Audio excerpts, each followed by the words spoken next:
The views and opinions expressed by tonight's guest and topic of discussion do not necessarily represent the official policy or position of Spaced Out Radio, Spaced Out Weekend, Spaced Out Radio Limited, its hosts, syndicated carriers, or anyone associated with this broadcast.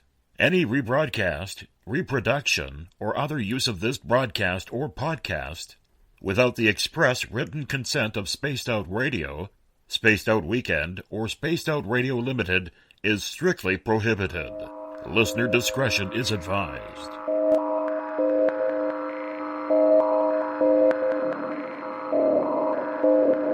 Hi there, this is Dave Scott, and I would like to invite you to listen Monday through Friday right here on Spaced Out Radio.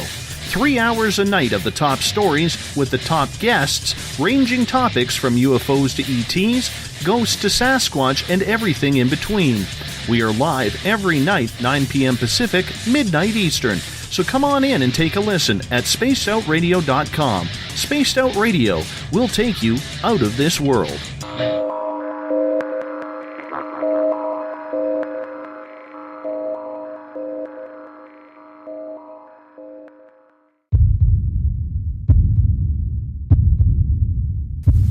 Scout 6316, 8.8 for 6,000. Scout 6316, North Gale Approach, going to maintain 3,000, number 1 for the right. 3,000, Scout 6316. Redwood 811, going to maintain 4,000. Airport over the Fox, 1. We take you higher and higher and higher. You feel it over and over again. We take you higher and higher and higher. You feel it over and over again. 6 Roman Carefly, runway heading, runway 5. Let's take off. Check!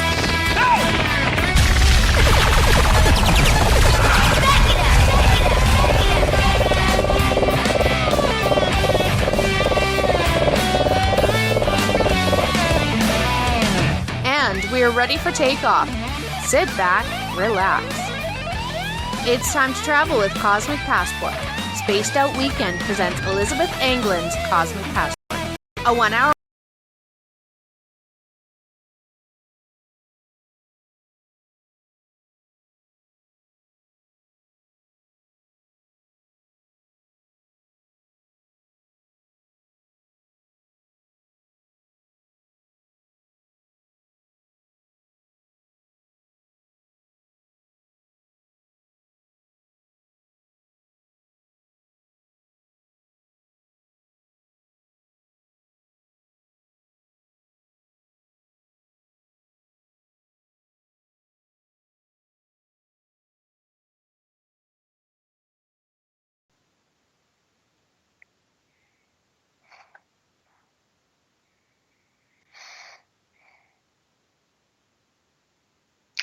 Good evening and welcome to Spaced Out Weekend on spacedoutradio.com.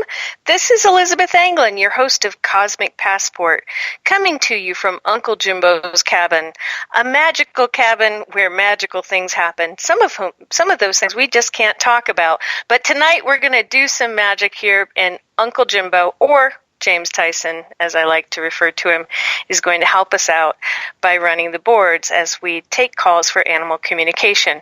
Before we get to that, I want to welcome all of our stations that you may be, and groups you may be listening to Spaced Out Radio through and Spaced Out Weekend through. They may not be here yet, but very soon we will be live on WQEE FM 99 Rock, broadcasting out of Greater Atlanta. And right now, we also welcome and give thanks to listeners tuning in through Renegade Talk Radio in Las Vegas, UPRN 107.7 in New Orleans, Wolf Spirit Radio, Forest Moon Paranormal, the High Plains Radio Network, as well as others listeners coming to us from TuneIn and iTunes. Please join us on chat if this is your first night tuning in, or even if it's not, and you can find a chat room at spacedoutradio.com. Or if you become a Spaced Out Radio Space Traveler by donating just $5 a month, you can join the SOR Space Travelers chat room on Facebook, as well as receive other cool stuff like free books, swag, private interviews, a newsletter, and the archives of all the spacedoutradio.com shows and more. My goodness, I'm having a hard time communicating or talking like blah, blah, blah. But we are going to do some animal communication tonight and talk about animal communication tonight. About 20 minutes in, I will be taking calls if you want to call in and have me connect with one of your animals for a short, brief message or communication with them. Please feel free to do that. James, where can people call in? Hi, It's me. They can give us a shout via that thing they use, the Skype. Sorry, she caught me. I was in the shower. They can use Skype, and they can get a hold of us at James_Tyson32. Again, that's James_Tyson. Oh, sorry, I lost a little power there. James_Tyson32 via Skype anywhere on this planet. Or any other planet that actually has Skype availability. Now, I would tell you the phone number to call in on. Unfortunately, my computer just locked up, and I am caught between a rock and a hard place. But I will get that number out to you really quick as soon as it pops up here. Sorry, Elizabeth kind of threw me for a loop there for a sec. I wasn't quite ready for a math test. Carry on. Well, that's good. That's fine. Yeah, we're having it seems like it's like engaged lips this evening. Are we at the end of Mercury retrograde? Do you know? Do you know where and when it ends? If it's ended? I thought it ended, and I love to say I don't believe in that, but honestly, I think Mercury in retrograde is just something that constantly happens. On Spaced Out Weekend, anyway, because I'm pretty sure Dave on Spaced Out Radio doesn't have Mercury jumping in at all. It's saved for the weekend. No, he's got the golden plated Mercury that always goes forward. Gosh darn him!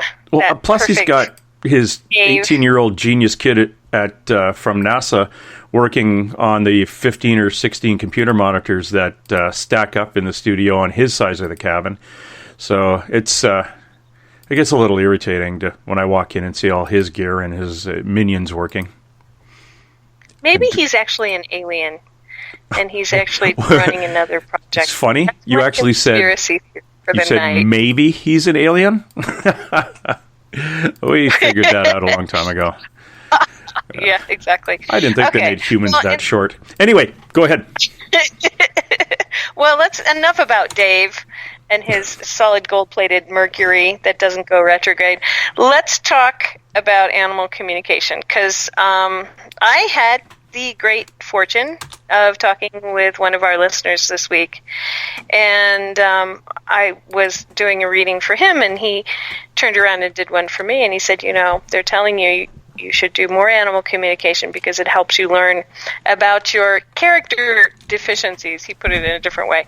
And in truth, and then he said, you do have a codependent relationship with your animals. And it's like, you think? Yeah, I do. But I really love doing animal communication. It's one of the first truly direct, intuitive art forms that I practiced.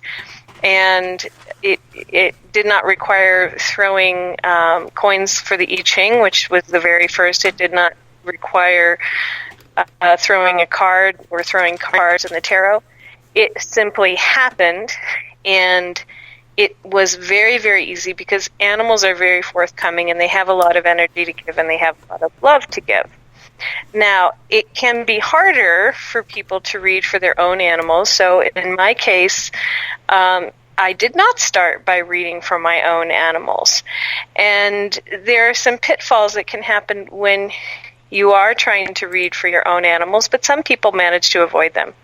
But one of them is projection. You can project your own wants or needs on your own animal. If you're a new reader, and you can project your own opinions. And, you know, if you don't have somebody to validate what you're doing, no one's going to be able to tell you differently that, no, your animal really isn't thinking that. That's what you're thinking. So what I would say to people who want to practice animal communication is find a good situation for practicing on animals that you don't know, for people that you don't know, who can validate for you whether or not what you're saying is correct. And if you're really lucky, find a way of working with a veterinarian and working with the animal's body, like find either doing remote viewing or Reiki with remote viewing, or basically just connecting and listening to the body. And if you are lucky, or if you have a person who has an animal that's recently been seen by a vet, they can validate if you're picking up information from the body that is correct or not. So I had the good fortune. The way animal communication began for me was when I was very little. I was 4 years old, and I had a family horse speak to me about my feeling sorry for myself. And she basically bit me, so my mind cleared, and then said, hey, you know, quit feeling sorry for yourself. And I was feeling sorry because I had I couldn't speak. I had a speech deficit. What is it called? Anyway, my L's were Y's, and my brothers and sisters and sister and family, they were picking on me, and I was saying, "Yi me a yon," because they didn't want to hear my story because it had a lot of L's and Y's in it already. And then I said, "Yi me a yon," and then they all laughed really loud. And I went out to go feel sorry for myself, and I talked to my nanny mare, who was looking over the fence at me, and instead of her being all sympathetic and snuggly, she bit me and said, listen, it could be worse. You could be a horse and not able to talk at all.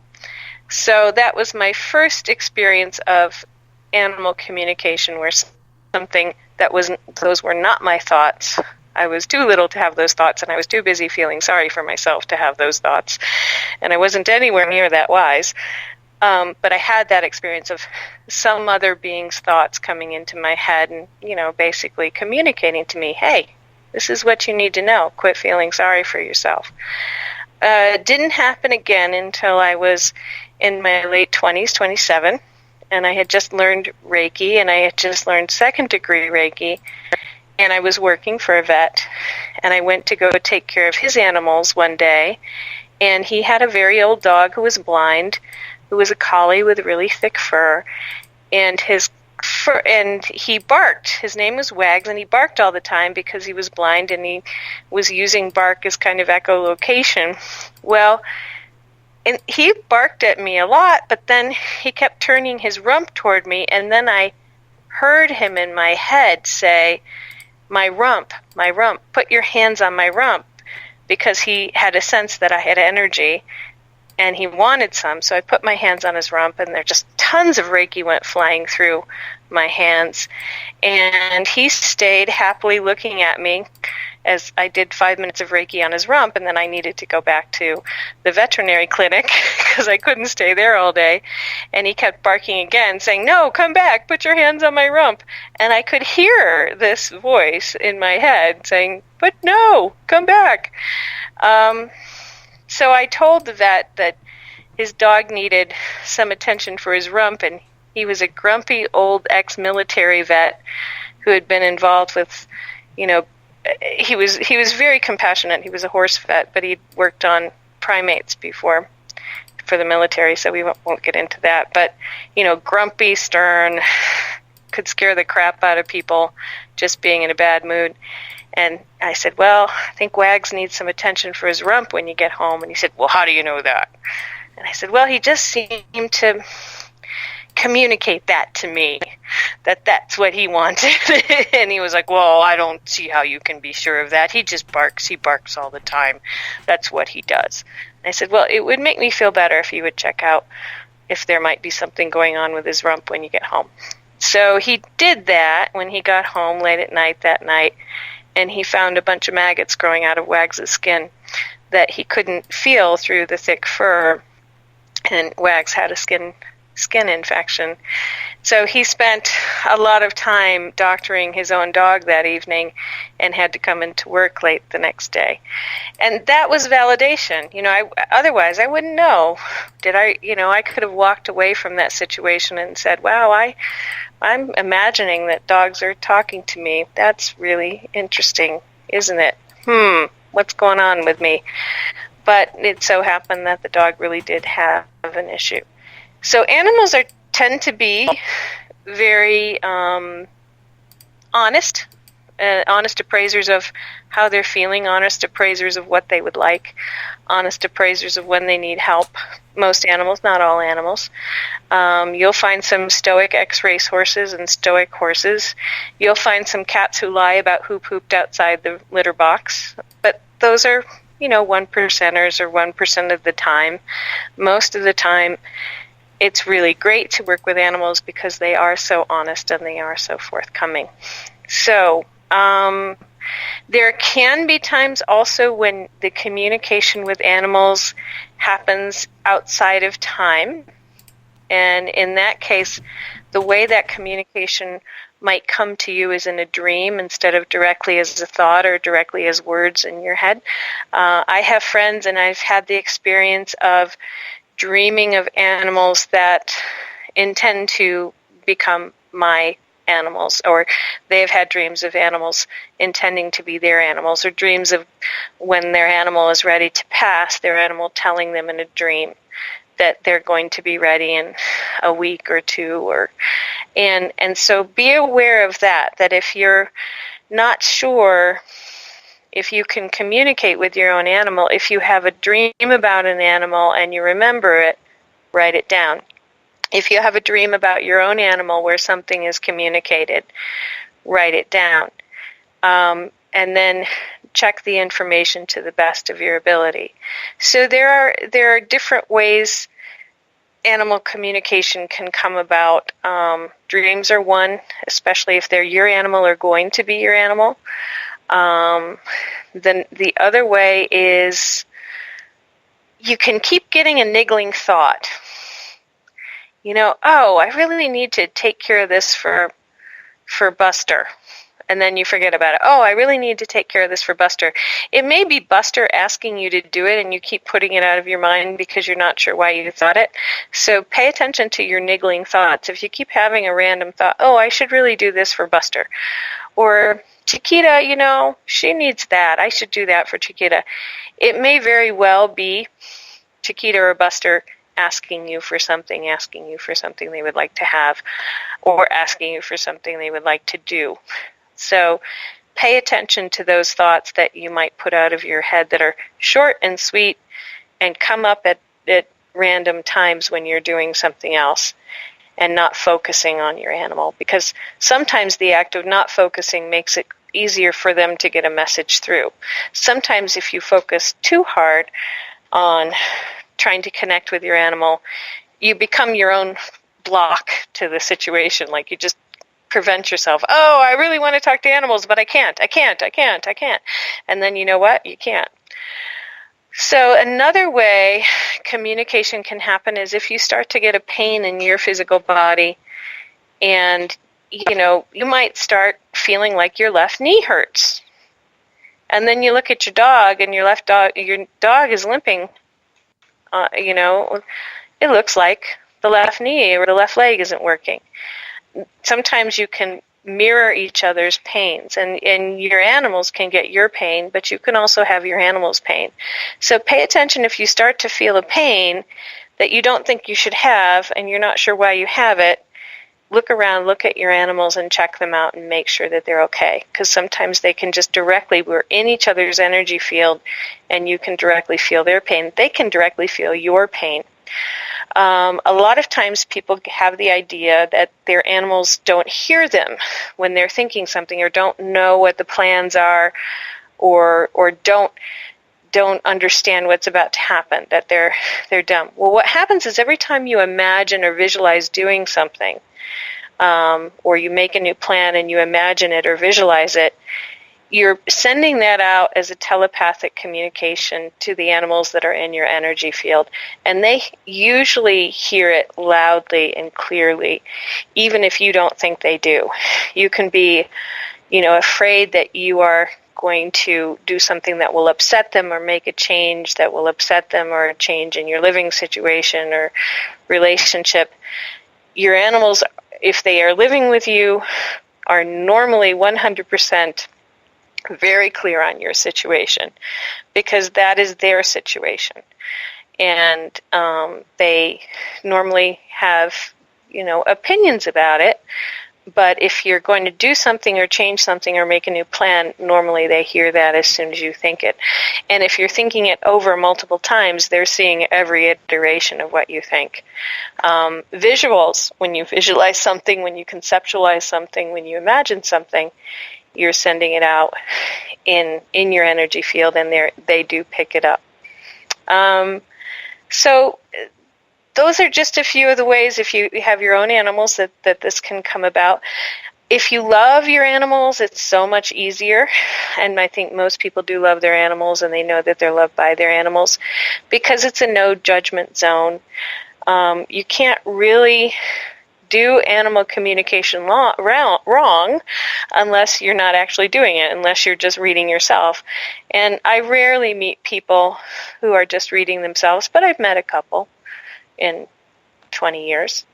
And they're beginners and know-it-alls, and most people aren't.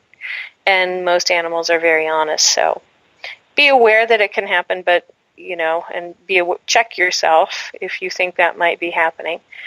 But don't be terribly worried about that. So that being said, let's see. I guess if James is still around and able to, I am.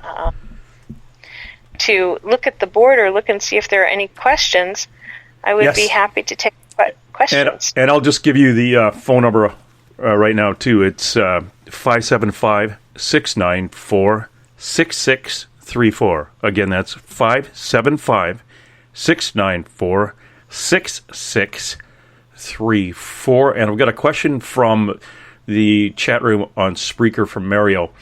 And he's just kind of checking to see if this is a normal thing with cats. He has a cat. She thinks she is royalty, which is all cats. She only wants to sleep on his bed. She's very picky eater, understands his words and not other people's words, thinks it's a human he perceives, and he thinks that she actually cries when she sees that she is a cat. Is that normal? What's her name? And let's see what's going on there. Okay, Mario, you just type in whether or not, or just give us the name of your cat. First name. First name. Yeah, don't give us the last name, because we don't want or the middle we name. don't want to get our phone calls and getting rude mail. Pet and name is Pet these name people is looking her okay. up on Snapchat. Dexter is Mario's cat's name. Dexter is a girl or a guy? Girl. Girl. Okay, that's what I thought. Okay, hold on. Because my cat thinks she's the queen too, or at least one of them does. Oreo does. Hold on. Holding on. This is the time where Elizabeth communicates with your cat and tells it to eat your food when you're at home. Sorry. Shush.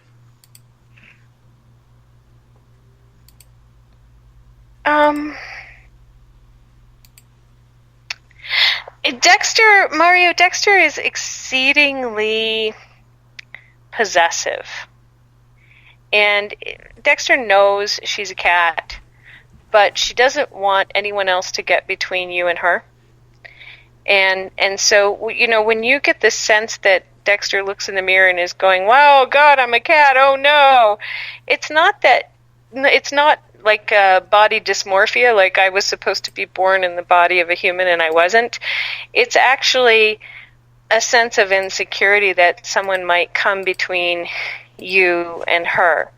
And so, there is insecurity there, like wanting to sleep on the bed, wanting to be with you, wanting you to pay attention.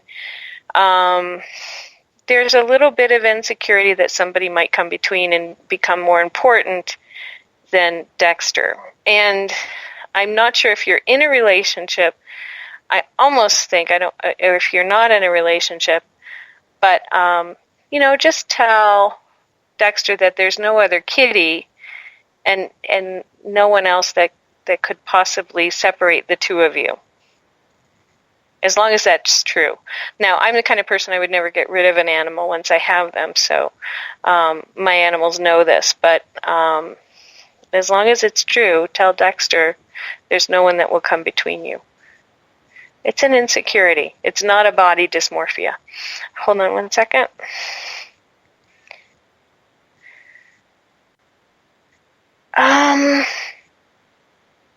You are highly entertaining, Mario. You're a highly entertaining human being. And Dexter almost doesn't want other people to know how entertaining you are and how fun you are to be with. So it's kind of this information is being given with a sort of half-hearted, I really don't want to have to say this because, then other people might find out how cool Mario is, and they might want to get in the way of the good thing I've got going on. But you kind of do need to know that you have a lot of good qualities that Dexter perceives that she feels other human beings and others would perceive about you, and then that makes her insecure. Like, how cool is Mario? Wow, that's great. But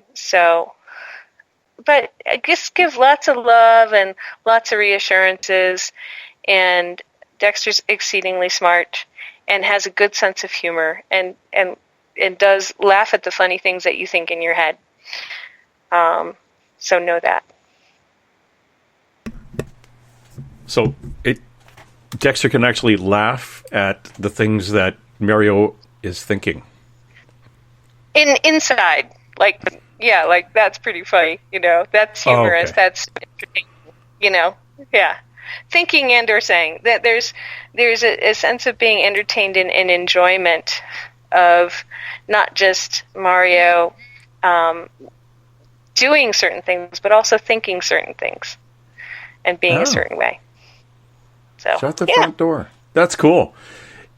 If anybody has a question in one of the chat rooms that I'm looking at here, which is Spreaker via spaceoutradio.com or on the SOR Space Travelers on Facebook, could you type it in capitals just so it'll pop out and I can determine which is a question and which is a statement? Oh, that sounded very police-like, didn't it? I'm afraid this is not a statement. Make your statement here in all caps. Yes, all caps and left-handed. Thank you. This has been a report. Put your finger on your nose while you do it. We want to see if you can type one-handed. Did you know, young Elizabeth, that the first time I started reading cards for people I didn't know, the second card that I pulled was there. In one case, it was a cat that had passed and was passing on information about the cat that was now living with the family, and it was health information about the cat. Yes, that is actually something that happened. So when my previous cat to Oreo passed away, his name was Simba, and he was my protector. He was with me through all of the big bad alien stuff, and he really was a protector cat. He protected me energetically. He was a good cat. But when he passed away, he was hit by a car because he liked to be outdoors, and he got chased by a dog into the road right when a car was coming. And he would have handily gotten away from the dog. He just managed to run into the front tire of the car, and it was very sad. But he came to me right after, and he showed me and showed 3 other people what my next cat would look like and what she was like. And this is Oreo, who is the queen. And everybody saw this long-haired black and white cat who had an attitude, who liked to meow and liked to talk verbally. Meow, I want this, I want that, I want the other thing. And I found her, and she is the cat that he described. So sometimes you can have spirit mediumship, and they can also come and help you with other animals, if they're sick or you haven't, possibly a transition with an animal happening. In my case with Oria, it was transition into my life, not transition out of my life, since Simba had very just... cool. So very, very nice. I'm just browsing through. Sherry Hackenberg-Smith says she had a cat that saw spirits. She's just letting you know that. That's kind of cool. Yes. No, cats can see family members who are visiting, especially if they have passed recently within the past 2 years. But sometimes if they're hanging around you, you've got something going on, and you may have a grandparent or somebody who cares about you in spirit, or even angelic forces that are presencing, or their energy is in your space. You'll see your cats looking at them. Sometimes there are alien beings. We had a cat presence, an alien being, a winged snake, one of the reptilian winged snakes, that was coming out of a light socket. And the cat could see it, and he jumped up and grabbed it, and he turned it physical. So it was non-physical, and as soon as he grabbed at it, it became physicalized. It was the weirdest thing ever. But they can see things that we can't see. They can also, sometimes other spirits, human spirits or other animal spirits, can overlay, not just on cats, but on other animals, on birds, can overlay on them and behave differently. So if you find, say you had a friend pass away or another animal pass away, and then all of a sudden your cat is acting in some way like them, that could be that there's a spiritual overlay, that your cat is channeling something. So usually something good, because cats are good. That's kind of an also way of doing a spirit overlay would be if something passed and all of a sudden a bluebird shows up on your window. It's exactly, yeah. It's just a sign that something's That's interesting. That's what I found. It happens the most with birds and cats. Dogs are a little bit too grounded and too.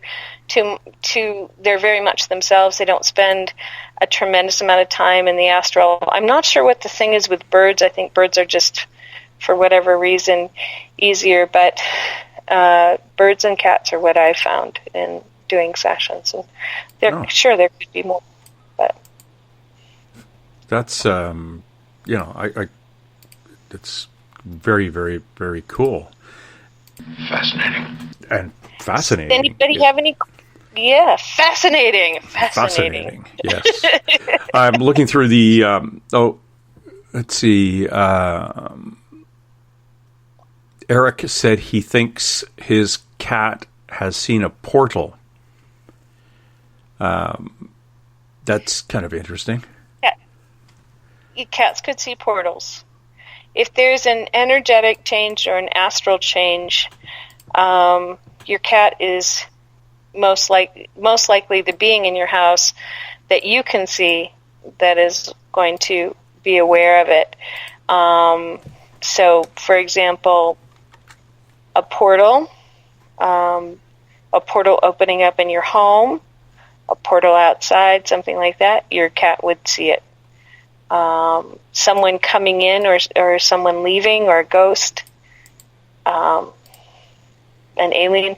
I don't know about Bigfoot, because mainly Bigfoot are outside. The only time I've had an animal see Bigfoot has been Wyatt, because he could go outside, and I don't let my cats outside anymore since Simba died.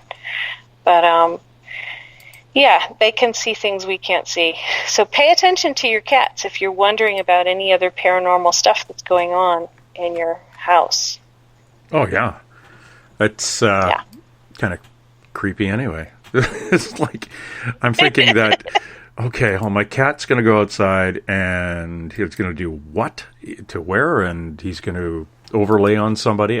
Well, one of the things that I'm curious about with animal communication, do you find that some of the people who are actually veterinarians, and this is something that you may know that other people won't, but they're actually animal communicators who are not openly telling their clientele that that's what they do? I have found that from the vet that I worked with. He was incredibly compassionate to animals, and he had an issue with human beings. He really loved animals. He really loved animals because they were always honest. And he could tell from their physical body language, from how they looked when they came in, he could tell what was going on with them because he had learned their language physically and energetically, and otherwise he wouldn't have said that he believed in any woo-woo like energy or he believed in any sort of communication. But he was a tremendous energy healer, and that if you worked for him, and one of the reasons why a lot of people didn't work for him was that if you were ever not honest about something or you had a hole in your energy field, he would attack you through the hole in your energy field. He would try to point it out to you by sort of attacking it. And once you realized that he was poking at your energy hole, and that he was also, when he was assessing the animals that came in, finding out where their energy was off, even though he was doing it subconsciously, he wasn't necessarily consciously doing it. He was a master at finding where energy was off. But with people, he was very aggressive about it. He didn't like to see anybody's energy be off.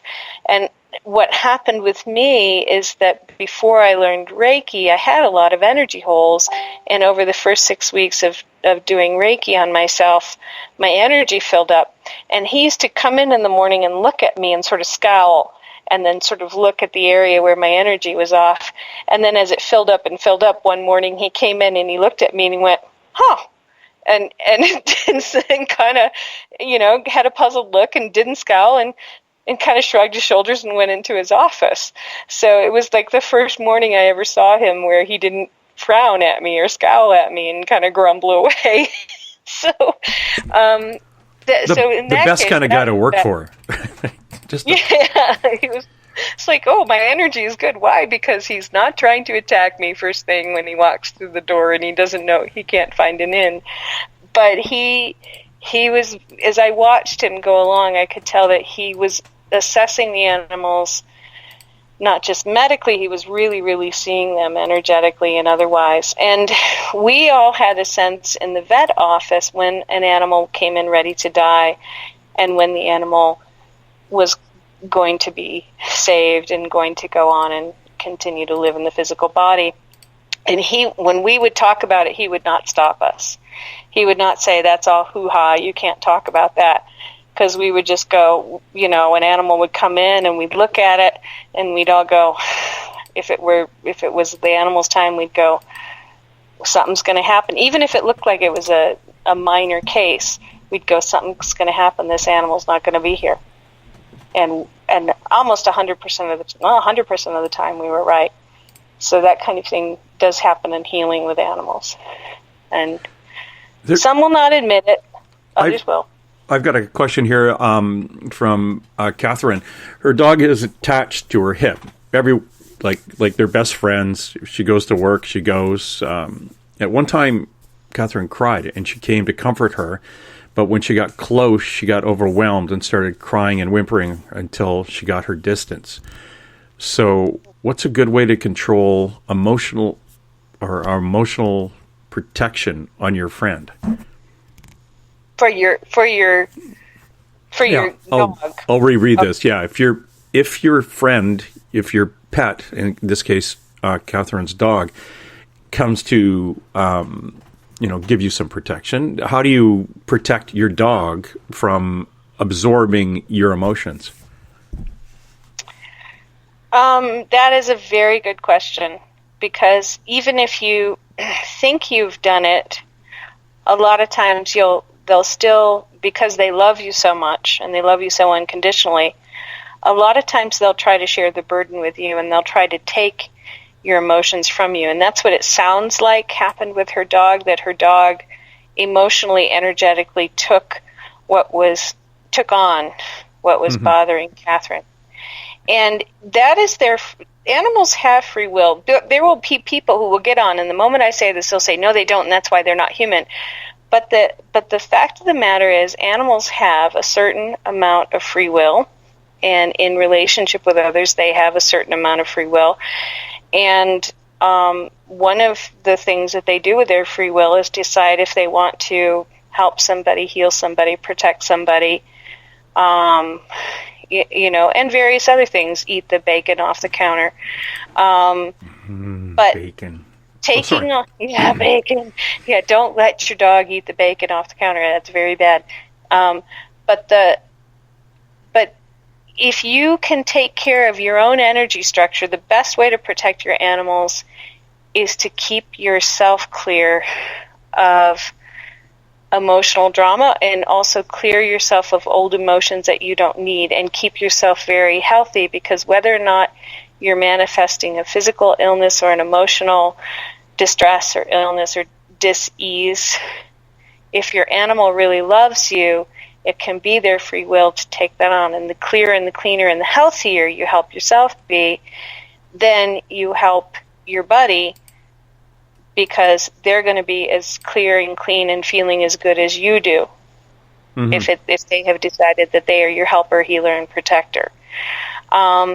You can't, and you can do things like angelic protection of your animals, but never get the idea that you're in control and they don't have any free will. And I've met people like that who have said, my dog can't manifest this illness because I've done all this work clearing this from myself. And it's like, well, you are not actually the be-all and end-all for your animal. You are part of what they're relating with in this world.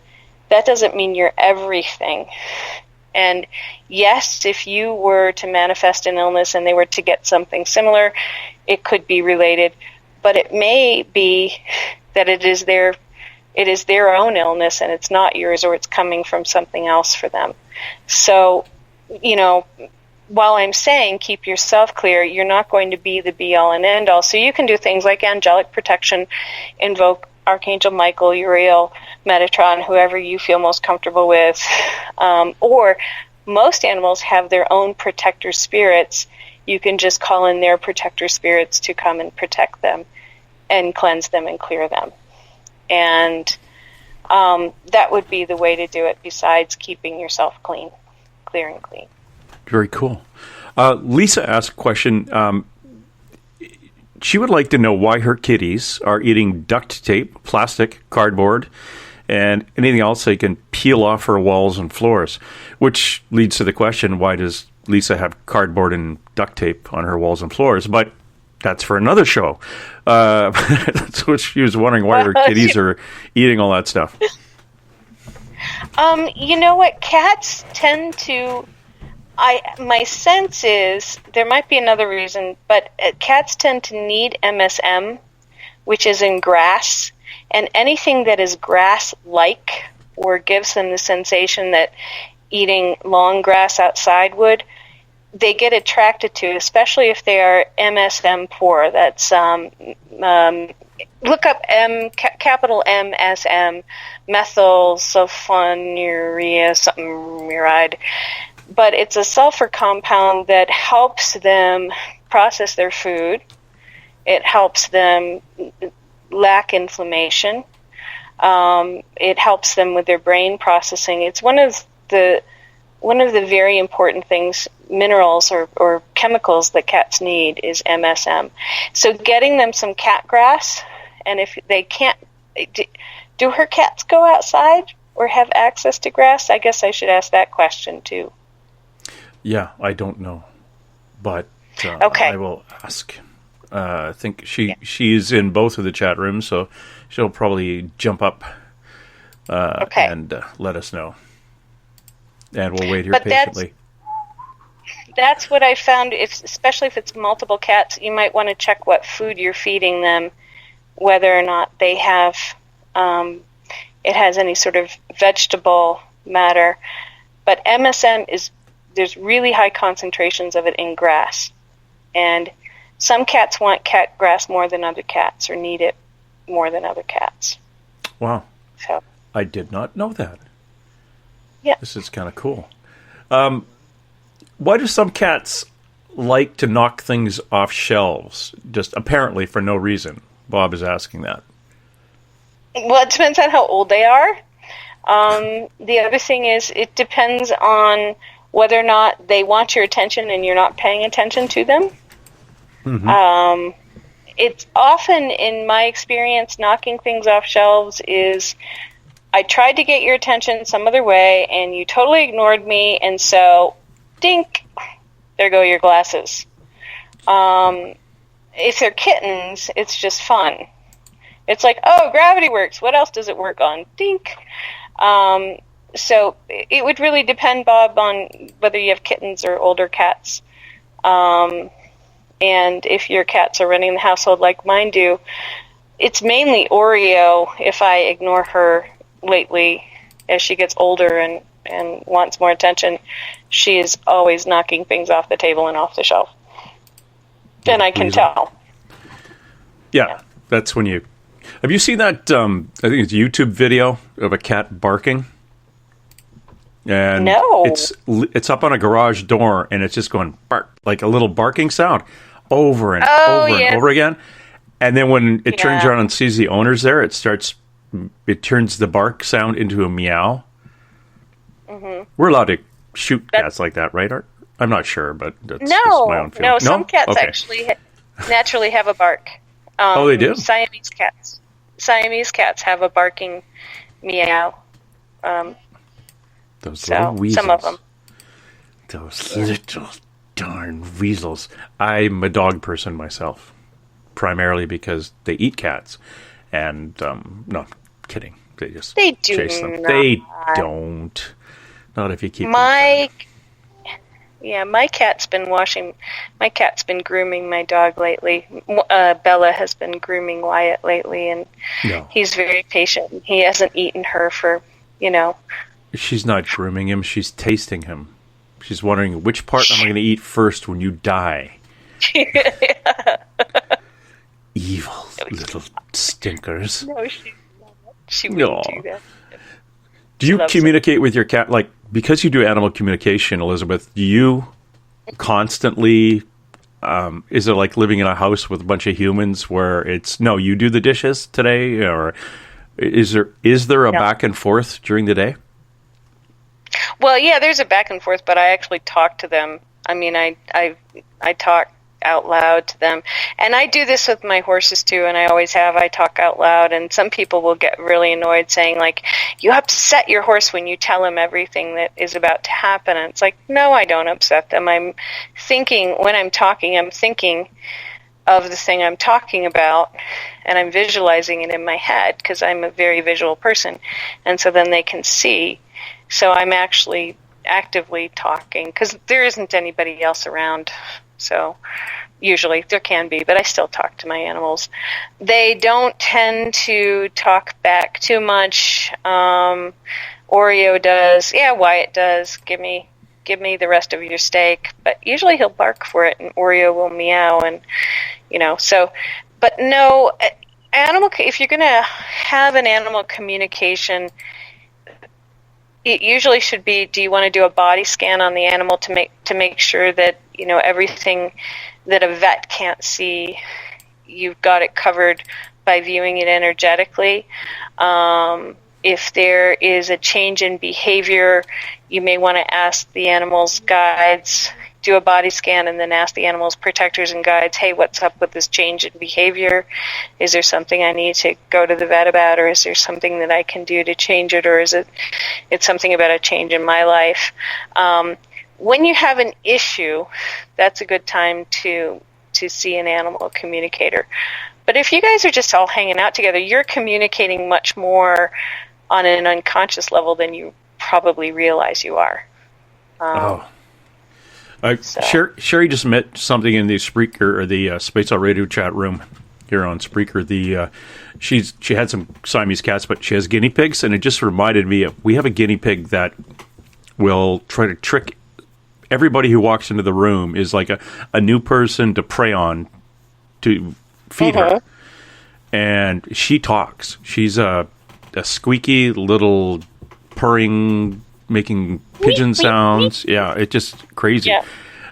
Which just fascinates my dog, who also speaks. He does bark, but he does a lot of the kind of stuff too. We've got a call coming in from a 727 phone number. Hi, who's this? My name's Amy Toy. I thought I had an interview today with Spaced Out Radio with James Tyson. You do, don't you? Yeah, No? I think. I think so. I don't know. Oh, no. You know what? I'm going to call you back in a couple of seconds. Okay. Yeah. Bye-bye. Yeah. Bye. Sorry. No laughing. You have John. I do have I'm John sorry. tonight. Yeah. So you carry on. You have 10 minutes perfect. or 7 minutes to do the show, and we'll go from there. I'm going to call this young lady back. Oh, my goodness. Okay. So let's see. What else? So what's my summation? I am actually going to go over to SOR Space Travelers.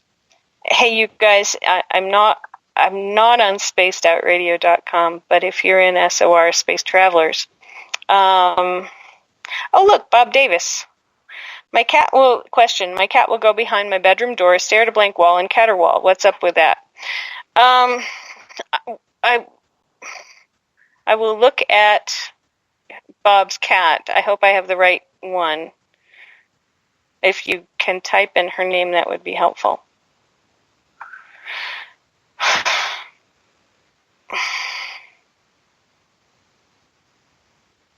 So at the top of the wall, at the top of there's something in the wall at the top of the wall, like a bird or something that's nested in between the walls.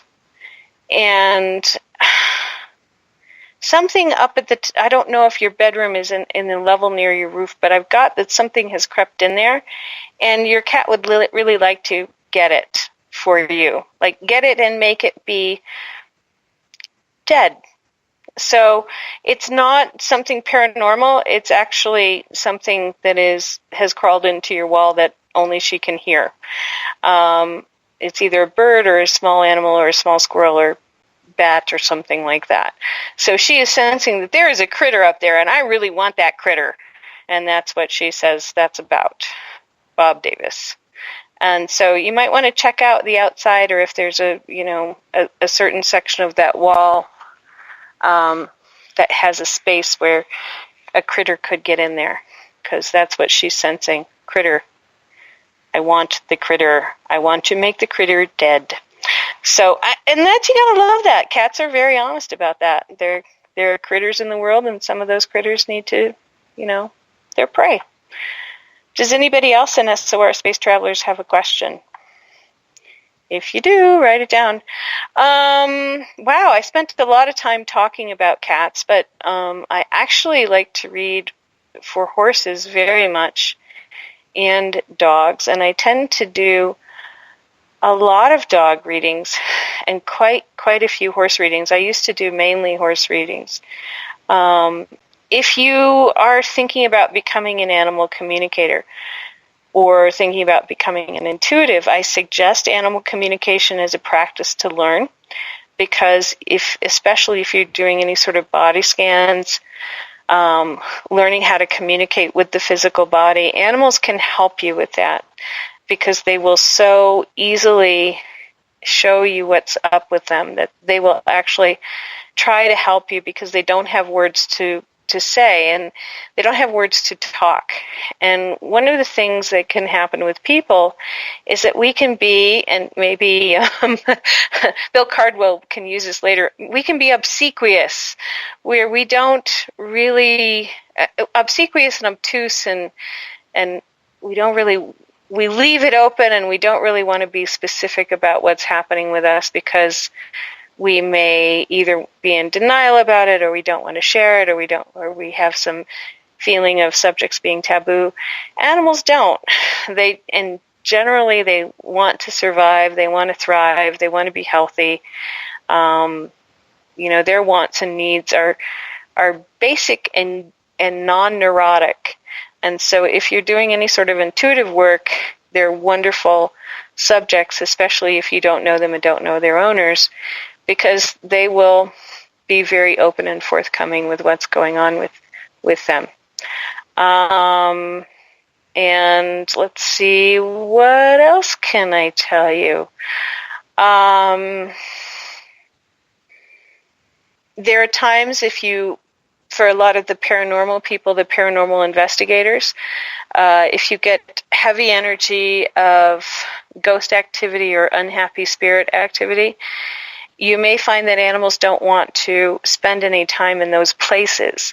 So, for example, if you were to go out to an investigation and you had your trusty dog, your dog might not want to go towards something that had a heavy paranormal energy or a sadness or something that just wasn't right.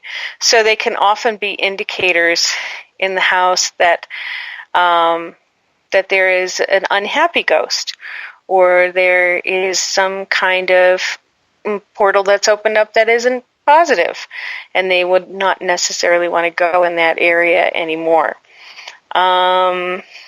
So animals can be great helpers to people who study the paranormal or are wondering if there is something paranormal going on with the house. That being said, hey, I just realized I should probably refresh my Facebook, because you know how it doesn't show you when comments come through? Those of us on Spaced Out Radio, Space Travelers know this. Look, there we go, more comments. Hold on. Oh! John Connor, your kitty's a critter getter. So I missed that because I didn't update it. Okay, so I'm going to have to go back. I got the horse with the rubber chicken. Thank you all for that horse is actually playing music with that rubber chicken. If you look at the end of the video, you can actually pick up rhythm and the sense of the horse being musical. He's not just shaking it for the heck of it. He's actually making music with it. So give that video a look, because the second half of the video, listen for the music, listen for the rhythm in that chicken. It's very, very, very cool. Horses are exceedingly musical, and that's why they're so good at things like dressage with music. And if you're a rider and you want to help your horse feel relaxed and feel happy and gain rhythm, sing to your horse or ride to music. They love that. They love to be musical. Okay, so we have all sorts of cat questions or cat things here. Oh, Luna Magic. Thank you, Gloria Vega Roberts, for your picture of Luna and Shadow. And thank you for Bootsy. Bootsy, Gloria put pictures of her kitties and her dog. Okay, Casey says, my dog is never comfortable in one place ever. Could this be spirits doing this to him? Okay, hold on, Casey. Did I read for your dog before? I don't remember.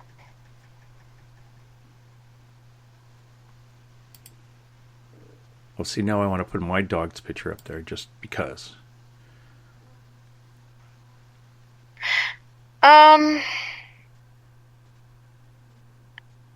I get a couple of different things. So I get things about his paws, especially on his back legs, and things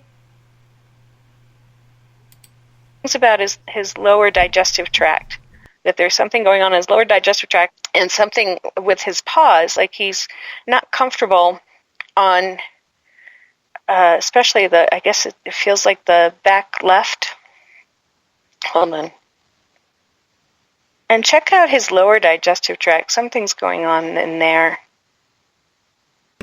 That's where your car keys are. Yeah, he may have eaten something. It may be stuck in the digestive tract. He doesn't have a mental issue, of course.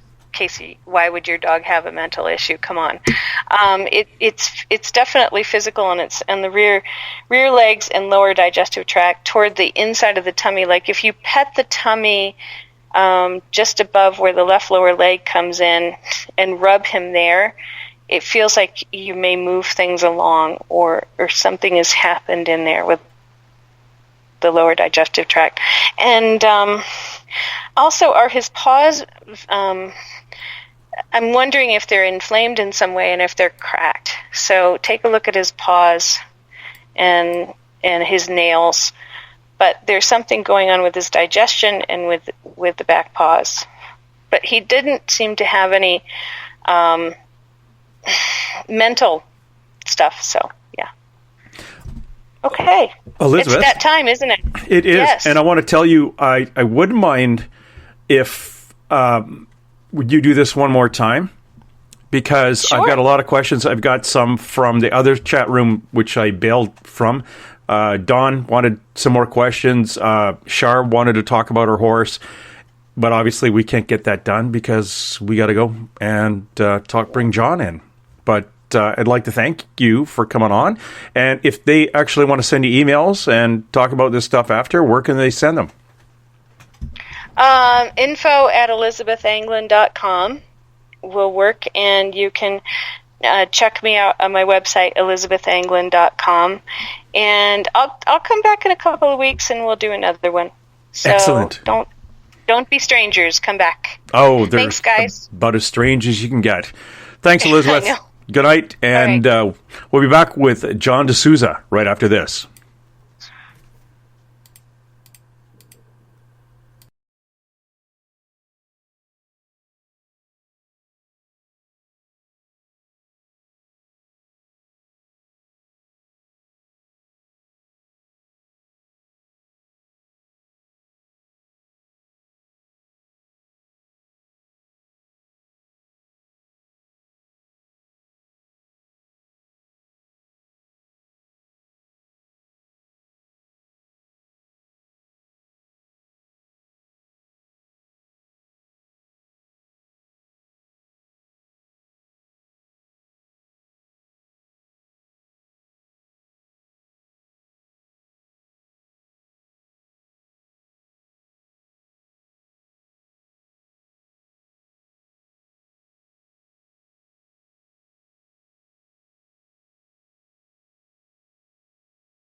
On Spaced Out Weekend at spacedoutradio.com.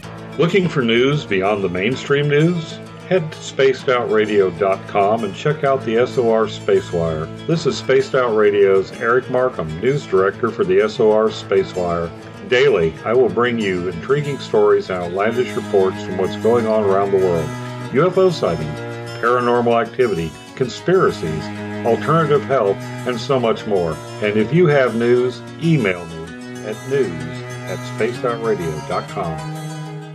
Attention Spaced Out Radio listeners. For only $5 a month, you can join Spaced Out Radio Space Travelers. Your membership at spacedoutradio.com will give you access to private fan area on the website, get you a monthly newsletter, draws for monthly swag, and a whole lot more. Sign up today to become a part of the Spaced Out Radio experience. For over 40 years, the Purple Energy Plates have been delivering amazing results for their many customers. Inspired by the great genius Nikola Tesla, the harmony, healing, and energetic effects of the plates have proven over and over to be beneficial and often miraculous to thousands of customers. With their money-back guarantee and the many benefits, how can you afford not to get one? Check their site for daily specials and choose from their many energy products. You won't be sorry. Visit them today at purpleplates.com for mind, body, and spirit, and expect a miracle. Patrolling the Pacific Northwest, we are always on the lookout for the strange and unassuming stories that real people are experiencing. Hi, I'm Vincent Zunza from Pacific North Weird. Me and Alexandra Sullivan have teamed to bring to you those odd stories that never seem to make it into the mainstream. Stories so weird that will leave you scratching your head wondering, is this real? It's as real as it gets with Pacific North Weird. You can watch our videos right here at spacedoutradio.com.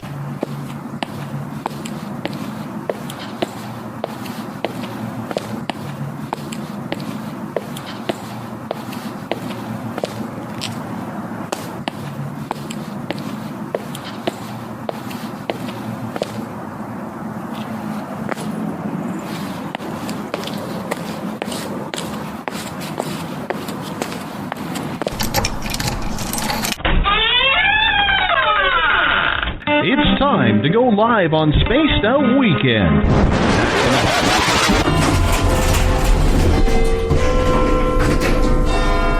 $13, please. Oh, hi, Kevin. Oh, is that the time? Kevin, my friend, don't you find that watch just a little bit loud? Well, I certainly hope our buddy Bumblefoot is playing when we get there. Oh, you stinky big bundle of hair. I said Bumblefoot, not Bigfoot. Oh, it's going to be a long night. It's time to head to the 13th floor of the old log cabin for Spaced Out Weekend with James Tyson. You can tweet James at James Tyson SOR. You can find him on Instagram, Spaced Out Weekend, as well as on Facebook. On YouTube, our channel is Spaced Out Radio Show, and you can check out our website, spacedoutradio.com. Little brother has taken control, shoveling dirt in every hole. Predators to condemn your soul, watching you and watching me. We're all connected but separated, misunderstood and so frustrated. A million armies of one have invaded, watching you and watching me. We live behind glass curtains and act like nothing's wrong. Soon you will belong. I know you're out there somewhere. We've watched you for so long. Wait for you to fall. We'll expose you all. I know you're out there somewhere. Watch it.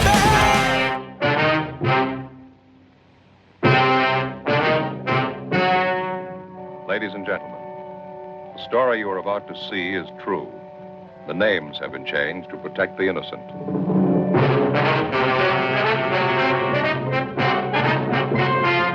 And now, perched high in his captain's chair, way above the clouds, here's James Tyson. Welcome, everybody, to Spaced Out Weekend. It is I, James Tyson, broadcasting to you from my little log cabin up here on the 13th floor of the Spaced Out Radio Network in the paranormal portals of the lower left Canadian coast up here in the Pacific Northwest, or Cascadia. I am your host, and I want to welcome all of you listening out at spacedoutradio.com, the United Public Talk Radio Network, High Plains Talk Radio Network, and those lovely people who are broadcasting us out of Las Vegas, whose call signs I just forgot. I apologize, but I'll get to you in a few minutes. We are here. We are live. We are live 7 days a week, and we're here 9 to midnight Pacific. Dave Scott's here Monday to Friday. I take the weekends on with the other scary things. We want to be that one-stop shop when it comes to the supernatural, conspiracy, paranormal, UFOs, spiritual, and much more. Our music is provided by Ron Bumblefoot Thal, formerly of Guns N' Roses, and he is the official sound of Spaced Out Radio. Also, you can check me out on Twitter at Spaced Out Weekend. Give me a like on my Facebook, the Spaced Out Weekend, James Tyson, and also Spaced Out Radio. On Instagram, you can find me at James Tyson SOR. And if you subscribe to YouTube, you can find us there tomorrow for these shows because they're downloaded, but we're live on TuneIn and iTunes. This time I'd like to say hello, everybody taking part in our chat rooms, in the Spaced Out Radio chat room on Spreaker, along with our fans on Facebook. and that's at the SOR Space Travelers. That's our flagship little chat room. If you want to go to the SOR Space Travelers on Facebook, just say you want to be a member. We'll click you in there and say hi to everybody else. Have you signed up for this SOR Space Travelers Club yet? It's $5 a month. With that, you get your name entered into a monthly prize draw, access to private group interviews, access to a special section on our website, and much more. We're giving a heck of a lot more than just access to our archives. While at spaceoutradio.com, you can read our latest blogs and check out Eric Markham's SOR Wire for the latest in the weird news. And he's a weird one himself, that Eric. We also have a new feature on our website. The SOR Sightlines is there for you if you've had an experience and want it investigated by our researcher, Mike Smith. Just fill out the Sightlines report, and we'll get back to you. All information is 100% confidential, except all the stuff I put out on Facebook. Okay, maybe not. But honestly, I don't do a lot of that on Facebook. Mostly on Instagram. So that's where I'll find it. I'm kidding. I will not do that, young lady. Tonight, I have a special guest who has been here before. It is John DeSouza. He is the X-Man. He was an FBI special agent investigator for over 20 years and collected all of the real-life X-Files. Today, he is revealing these stories as a leading researcher and writer on a paranormal. He was an attorney and an investigator who maintained a top secret security clearance for many years. This background infused him with the ability to pursue and decipher mysteries that are beyond conventional abilities. Called the X-Man due to his collection of the real X-Files, John DeSouza is today releasing these true stories and changing the face of the paranormal and our understanding of reality. Now, when we had John back on before, it was to talk to him about a book called The Para-Investigators. Those are 52 true tales and concepts of supernatural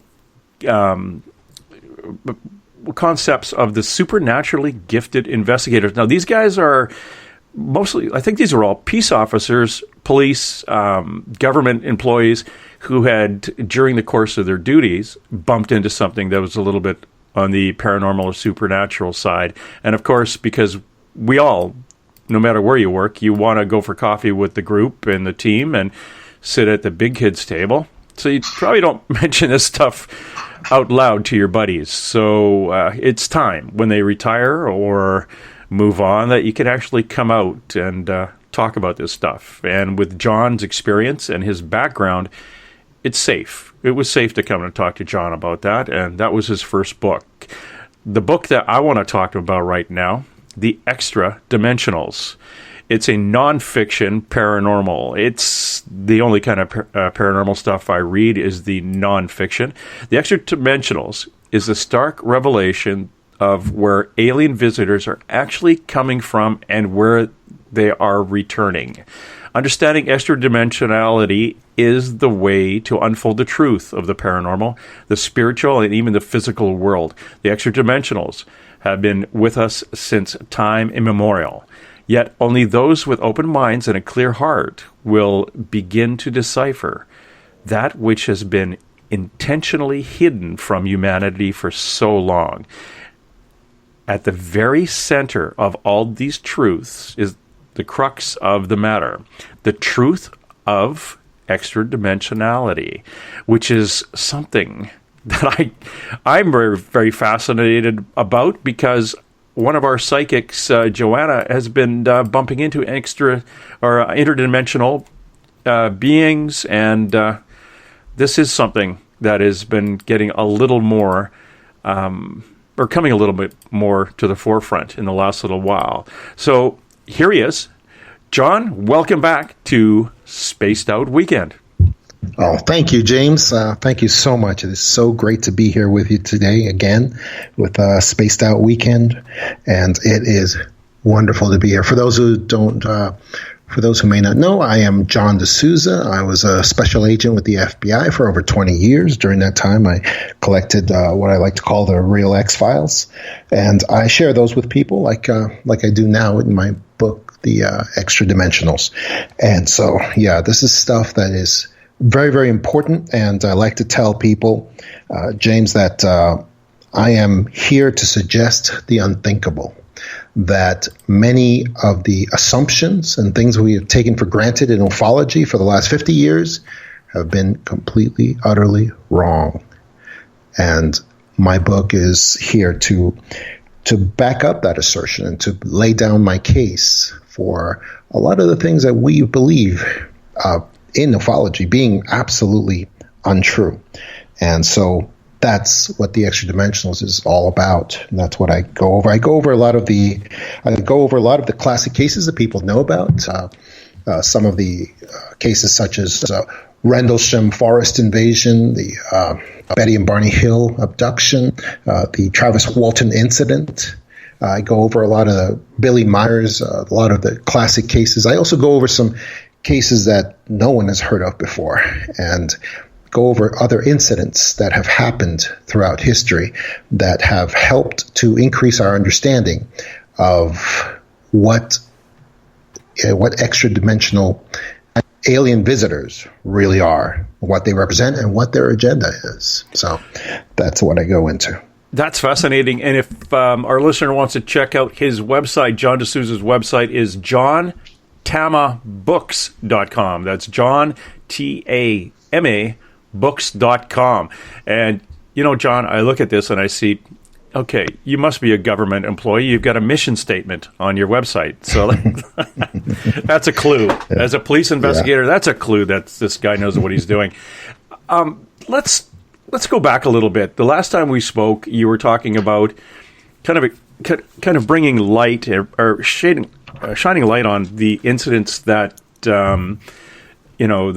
the boys in blue may have had during their careers. Those kind of things that they kind of pushed off as, well, no one's going to believe me if I ever see this.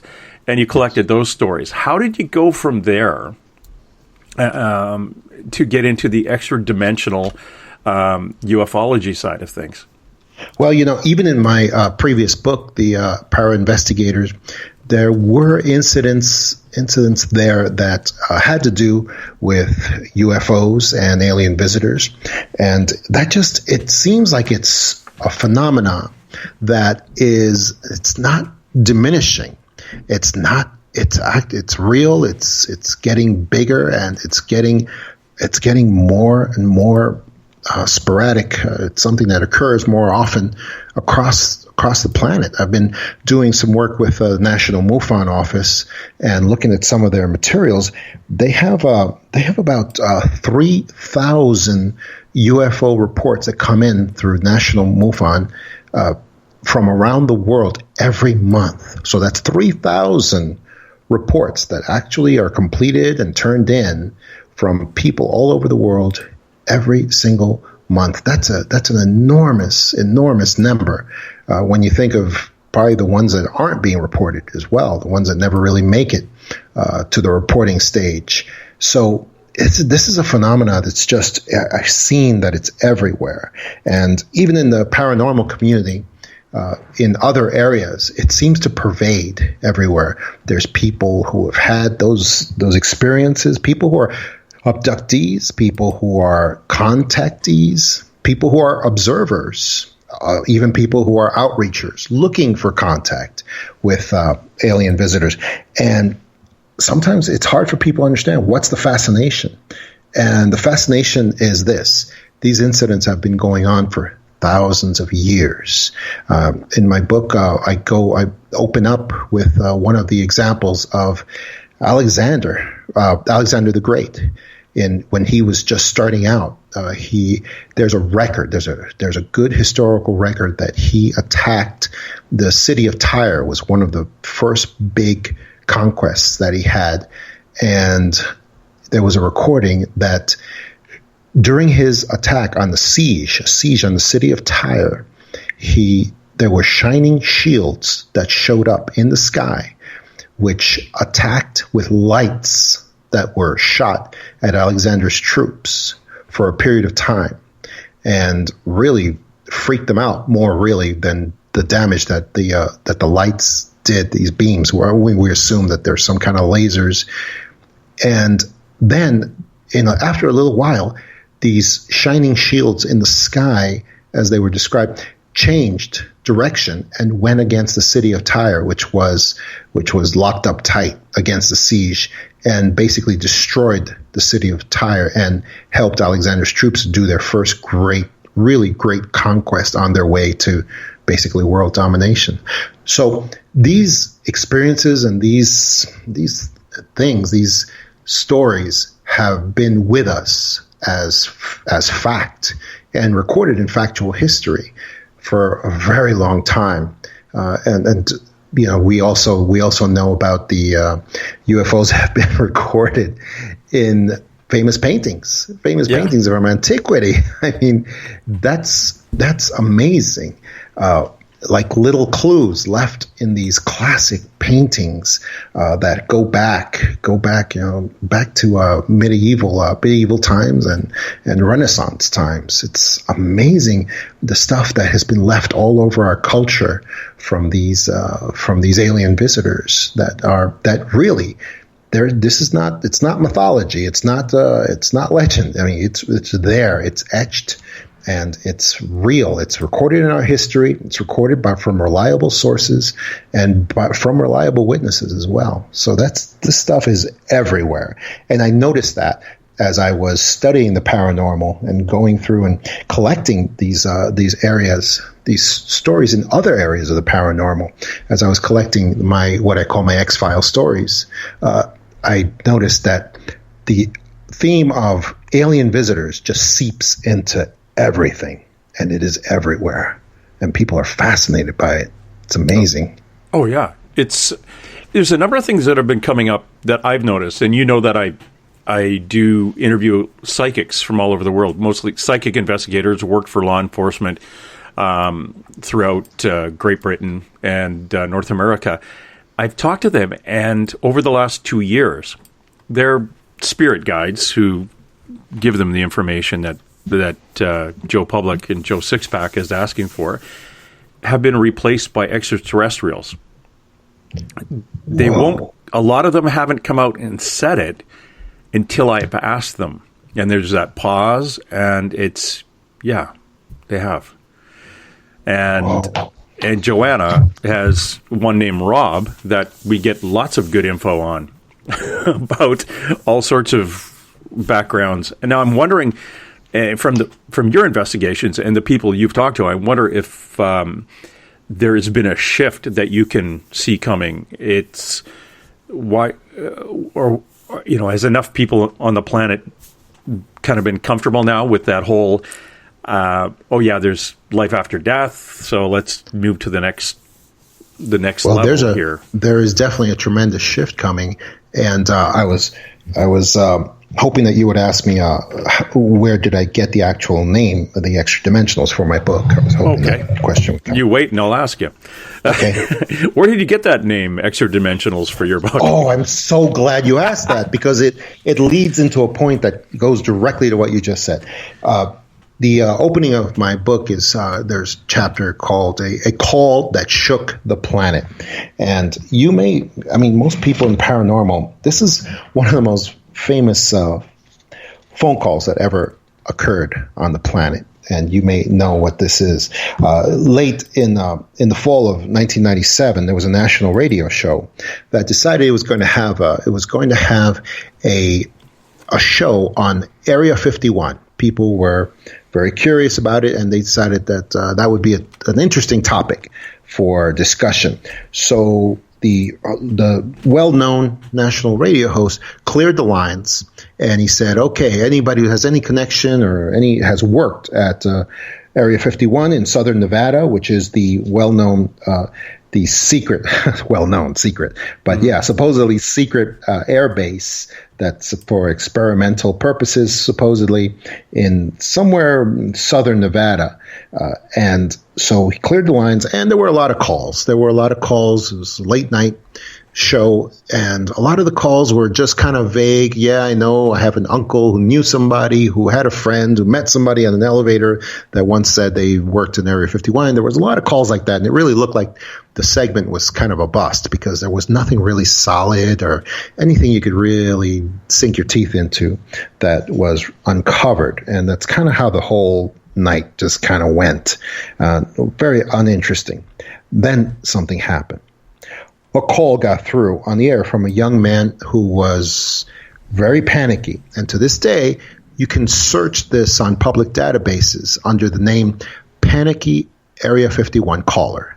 That's what the guy's name became, basically, in our culture. And to this day, you can find the transcripts on the commonly known video databases that are out there, and you can just look them up by that name.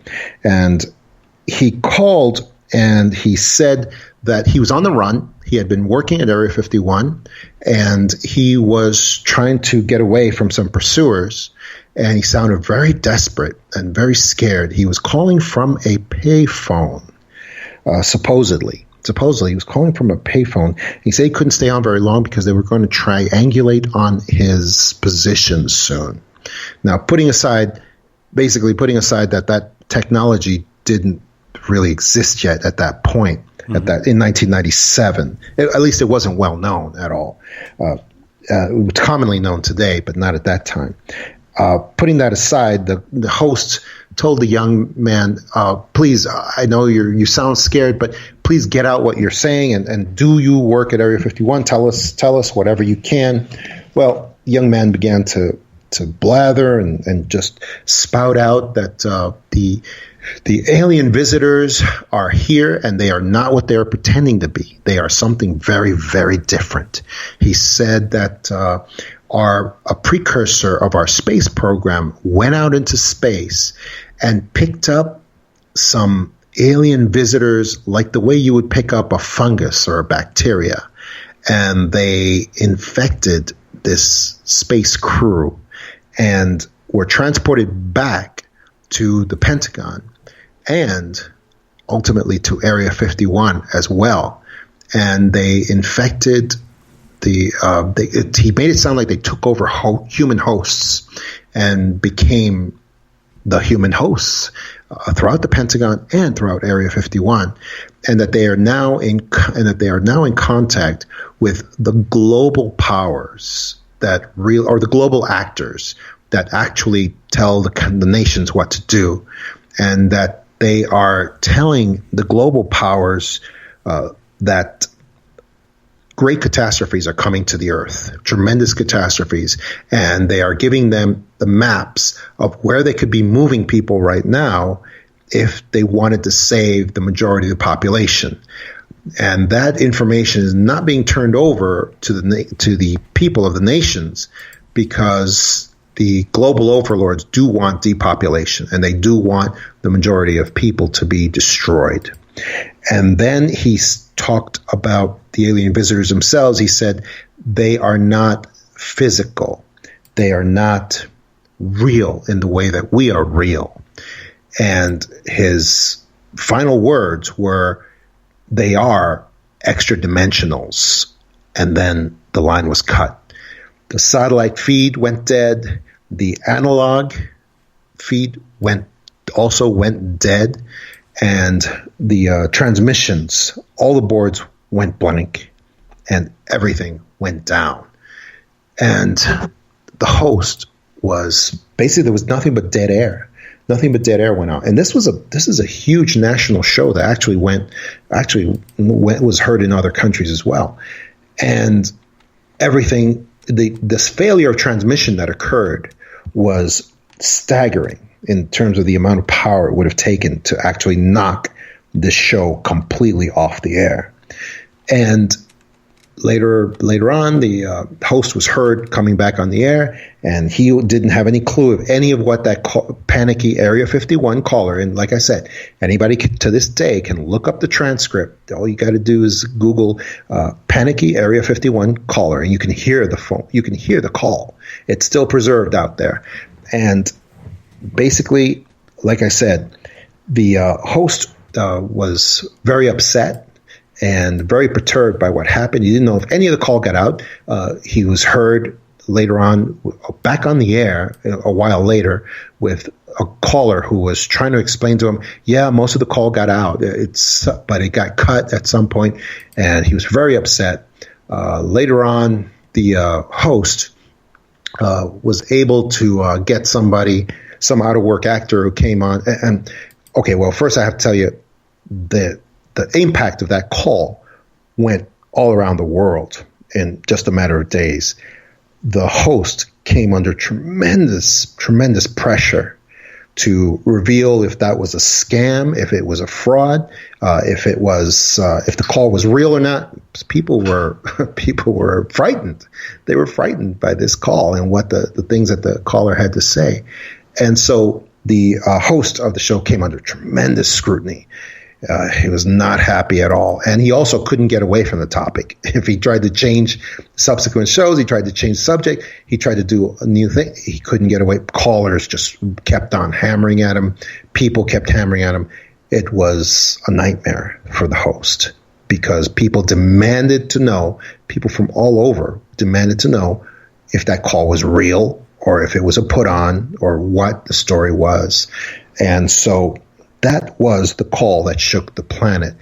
And as a result of all the pressure that he felt, the host was very happy quite a while later when some out-of-work actor came on his show and said, oh, I was the guy. It was an acting job. I just did an acting job, and it wasn't it was just a big put-on that I did. And so the host was delighted to get this guy on to confess that he had been the caller. It was all a big fake, and he got rid of the guy, and everybody could go back to sleep, and the problem had been solved. But except the problem, of course, wasn't solved, and I didn't really believe the confession. It didn't ring quite right. Also, the confession is also available if you search Panicky Area 51 caller. You can also probably find Panicky Area 51 caller confession, and that's out there too. And he sounds like the same guy, but what's missing is he doesn't. And this is a glaring omission. He says, yeah, I did it. He tries to imitate the voice of the first caller, and he says, yeah, I just did it for fun, just to see if I could get away with it. But what's missing is when you create a work of art that really has global success, because that's what he had, you would say your name, your website, he would say who you are and when your next theater routine is going to be, and that was missing. He didn't claim credit. He never said his name. He never said his website, so that he could actually make something out of this tremendous success of this fraud. So that's just one of the things that made me believe that that first call was very likely to have been genuine. Also, the fact that it was knocked off the air by a tremendous amount of power that shut that call down. And I think if people listen to both calls for themselves, which they can do still today, I think they might come to the same conclusion I did, which is that the call that shook the planet was actually genuine and real. And that's why I took from his last line, I took that for the title of my book, when he said, they are not physical like we are. They are coming from other dimensions of reality to which they return, and they are extra dimensionals. That's fascinating. I've actually posted a link to the live call on our Facebook page, the SOR Space Travelers Facebook page, as Great. well as if you go to spacedoutradio.com and follow the link to the Spreaker, the link is there to it. And Great. It's got the call on there. That is fascinating. That's awesome. And you listen to that call, and you and I probably Many gone through the times. same courses on statement analysis and the Yes. main issue and the trivial issue and all that stuff.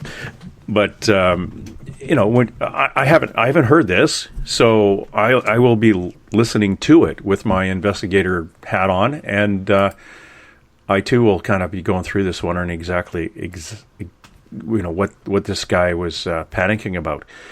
We have a guest who's been on here a couple of times, John, and I should get you a hold of him. Now, Derek Faust, ex-U.S. military communications in the Navy, now retired, young guy though, did a couple of tours over in the Gulf off Somalia looking for pirates and a few other bits and pieces, communications on a U.S. naval vessel. He has been followed by interdimensional beings. He's got photographs of them. He's got a YouTube channel, actually, with the photographs of them. And they have been identified as being family members. Does this common to you that some of these interdimensionals are actually connected to what we see now as humans, or have you run into that in your investigation? Absolutely, because one of the great punchlines in the paranormal today is that it's very possible, and this is Fortean thinking also, of course, that goes back to long ago, that it's very possible that pretty much all paranormal phenomena, supernatural phenomena, could be interdimensional in nature. We're talking ghosts, spirits, crypto creatures, and UFOs and alien visitors. I was just discussing with someone who was a Bigfoot person, and these are hardy people who really are amazed by the enormous physicality of Bigfoot and other crypto creatures. Men who have been on hunts for these creatures and who have heard the yelling of a Bigfoot creature, and with dogs and guns have pursued this creature, which they say has a very unique sort of yell that doesn't sound like a grizzly bear. It's a very different register. And then they chase this creature through the forest. They hear small trees snapping, and they can see small trees snapping as this giant creature is running ahead of them through the forest. Dogs going crazy. They would pursue this thing to a canyon where it's just a canyon, which is a straight drop, straight up, and there's no escape from the canyon. And they get there, and there's nothing. When they saw, heard, perceived this giant creature with the very unique sort of yell that was running away from them, taking huge bounds. But when they emerged into the clearing of the canyon, where there was no escape from the canyon because it's a sheer cliff straight up, and the only way the creature could have is to fly straight up into the air. It's the only way the creature could have escaped, and there's nothing there. And extra dimensionality would explain a lot about incidents like that. And so, that's what you remind me of when you tell me about other phenomena, paranormal phenomena that appears to involve extra dimensional beings. Because it's possible that it's all extra dimensional. Because one of the things I say in my book that I explain and I lay down the case for is that Earth primarily is not a planet. Earth primarily is a gateway, and is a planet second. Yeah. And that's why we have these things transiting constantly to here. But extra dimensionality is like a bad penny. It keeps coming back to ufology every 20 years as a doctrine, as an idea. And one of the reasons is that people don't want to believe that we are alone in this universe, because we see the stars and we see all the galaxies in the universe. And part of extra dimensionality is that it's very possible that there really isn't anything out there, because they're all pretty much here with us, because they're here with us all the time. And that's because they're coming through gateways. They're coming through gateways into our physical reality, but they cannot stay very long for some reason. They cannot bear our canopy of time and space for some reason, and they only for short periods, and that's why we don't have open, overt presence of other alien visitor civilizations that are permanently here, like an invasion of permanent force, because they just can't deal with being here for very long periods. That's what it appears to me, because once you've studied these cases for a long time, certain clues begin to come together, and patterns of behavior come together, and it just seems like extradimensionality is a better explanation for the behavior that we see from this sort of phenomena than other types. And I'm not the first person to come up with that. There have been great thinkers like Jacques Vallée, John Keel, a lot of great thinkers that have, and they call these ideas by different names, interdimensionality. Sometimes there have been people who said ultra-terrestrials. There's been lots of different names, but I think extradimensionality is a very good description of what we're going through and what we're seeing all the time with these, especially with the UFO phenomena and alien visitor phenomena. Yeah, it is fascinating, and we've kind of moved off it for a bit, but the Area 51 panicky caller. Do you know if the two, the actual panicky call and then the alleged actor calling in, were those the two calls ever analyzed to see if they're the same guy? I know that the voice patterns were close. Mm-hmm. I'm sure they have been analyzed, and I know that the voice patterns were close. Now, whether that's a match or not, I don't think it was. I don't think it was a perfect match, but they were close, which makes it a question. I don't know what level of expertise you'd have to declare it a match or not. But I've seen the patterns on both voices, and they were close. But that could be because you already were picked. You could have been selected precisely as the confessor. You could have been selected because you did sound similar to the original caller. You see what I'm saying? Because that's what you would have done. That's if I was putting a fake together. Or if I was trying to cover it up. Right. Definitely, I'd go out and find somebody who can sound like the guy, and that would be the thing to go. And of course, we're not going to say what show it was on, Art Bell, but and the only reason why I don't name the show, and everybody knows who it is, but the only reason I don't name the show and the host that it happened in is because I know that this incident caused Art Bell, or whoever the host was, caused tremendous consternation and anxiety and anguish to him personally. I mean, it got bigger than he could ever handle. It became a global phenomena where people from all over the world wanted to know what was the deal with that call. Was it a fake? Was it not? People demanding that they had a right to know what was the deal, and he wasn't giving them and people accusing him of being in on it, of creating the whole thing, so then that turns into accusations, that turns into threats. So I know that this was something, it's a touchy subject for him and for the show. So, that's why I did not actually name the show, and I wouldn't want to do that, especially because what happens is that it was the content of the conversation that mattered more anyway. It was what this individual said.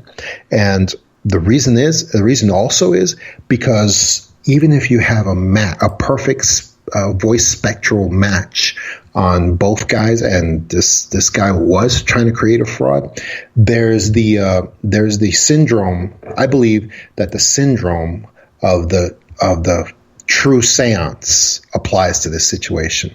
And, there's this, I would invite people to see this, there's a movie that's out right now called Ouija, spelled Ouija, The Origins of Evil. And what it does is this movie illustrates there's this old, and some people say it's urban tales, but I believe it's actually I believe it's actually a historical story that actually happened to some famous sisters at the turn of the century who were very famous spiritualists. But it's that syndrome of the fake seance fortune tellers. And the movie Ouija, The Origins of Evil, that's out right now, illustrates this perfectly. This is family that is, they're a bunch of grifters who do fake seances to comfort people who've lost a loved one. And they have everything. They have the strings. They have these pressurized tables. They have one of the daughters standing behind a curtain, and it's a big fake. But what happens is there are moments when you mess with dark powers and you do things that tempt spirits that are very powerful and very ancient, and something that starts out as a fraud can turn into something very, very real. And if you're messing with the Ouija board, you just never know when something that you think is turning out to be a joke, that's a joke for those people doing it, and then suddenly Zozo shows up, and many of your listeners are going to know what that name represents. And that is a very ancient, very powerful, I would even not say spirit. I would say it's a demonic power is what it is, and it calls itself by the name ZOZO. And the way that you know it's one of the more powerful creatures out there is that he'll give his name. He'll give his name because most of them don't like to give their name, because that gives you some power over them when they give their name.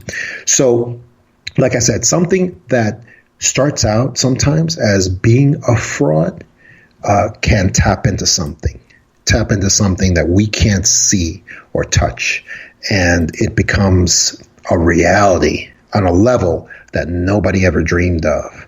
And that's I would even argue that that's what happened with a call that shook the planet, panicky Area 51 caller. Even if he started out to be a fraud, he tapped into something, because if you listen to that first call, you can tell there's an authenticity to it. There's some real stuff going on with that first call. Just listen to the transcript, listen to it beginning to end. And if you have that good intuitive sense, like I know you do, you will feel something when you listen to that call. And it's really impactful. I mean, it really gets you when you go through it from beginning to end. It's really something. When you were researching this book, John, did you I know you have a lot of connections through your past life into people who may have access to. I'm trying to be delicate, and screw it. You may have bumped into some people who had access to classified information while they were on the job. Sure. Now that they're retired, you still are covered by like the Official Secrets Act. I think you have. Sure. Yeah. So is there a way, though, to interview a guy, just talk to one of your buddies over a beer and actually get some information that could be confirmed? I want to say confirmed lawfully. Can you go get like a key to the library and go look for it? I don't know about confirmation because what a scientist considers confirmation is not going to be what an investigator considers confirmation, and a journalist may have a completely different standard for what confirmation is. You see, Yeah. So in the Bible, it says that something has to be confirmed by two witnesses, and then you can consider it true. So everybody has a different standard for what confirmation means. But I can tell you something that even rumors can be shared, and we call that raw data also. And they can be valuable too. And I'll give you an example. And some people will say this is above the level of rumor and raw data because I've got people who are from a different generation than I am, who will swear that the meeting between Eisenhower and the Greys, the president, and the only time that any president has been alleged to have met with alien visitors, that there was this official meeting between Eisenhower and his great granddaughter. Swears also that this meeting happened. There was a moment when Eisenhower sat down and was called in to have a meeting with a group of gray alien visitors that sat down with him and shared something with him. And I've talked to people who swear that meeting happened. And I've talked to other people in government as well who say it just didn't happen. They don't believe it did. So, and yet I think it's Laura Eisenhower. Yeah, she's been on the show. Yeah, she swears that. She absolutely swears that meeting happened. But so that's an example of things that were highly classified at the time. But I mean, with the passage of time, everything gets declassified and everything gets released eventually. So it's just a question of time.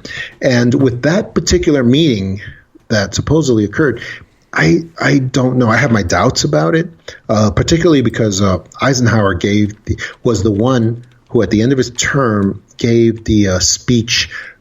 Had a lot of anger in it, where he was against the industrial military complex. Yes. And he said, there's a group of men who are keeping secrets even from your president, and it makes me very, very angry. And he says, they're going to get worse and worse, these guys, and you have to watch out for them. And it seemed kind of obvious to me that he was also talking about the alien visitor issue as well. That speech, which is a very famous speech, yep. And just makes it less likely that he had that meeting. But another thing that made it less likely is that if they were going to send somebody to meet with Eisenhower, I don't think they would have used Greys, like regular Greys. The Greys seem like they're just like ministerial sort of worker bees. I think they would have used somebody else, I think. It just seems like that to me. At least one of the tall Greys, the supervisors who are like 7 feet tall, or Nordics or something like that. My understanding with Greys, though, but it's just like humans. You could have Greys, but there's so many different, we'll call it nationalities of Greys, and some don't get along with each other. Some are right. A little bit behind, and they like doing things, and other ones are actually pretty docile and bright. But I look at Eisenhower. Here's a guy who is the supreme Allied commander in World War II. This guy's a strategist. He's running all the Allied armies, basically. Everything, all intel, everything comes through and eventually up to him. And he's warning the U.S. about basically the U.S. industrial, the military complex, and how that he was actually trying to disband as much as he could while he was in office. He was trying to say, okay, we only need X amount of battleships or this many soldiers, and let's just get everybody back to being peaceful. And I think he really saw an issue with the industrialization of the military complex, and to create weapons and soldiers for the sake of employing people and Absolutely. Continuing to pour money into it. And this guy knows about war. It you look back, other than maybe Grant, how many other Washington, but he had boats and horses. Well, so did Grant. But how many other presidents you had were that in tune in let's call it the 20th century in the wars anyway. That he was way above the pay grade of a guy like Kennedy, who captained a PT boat. This guy was the supreme Allied commander in a world war. That looks good on your resume.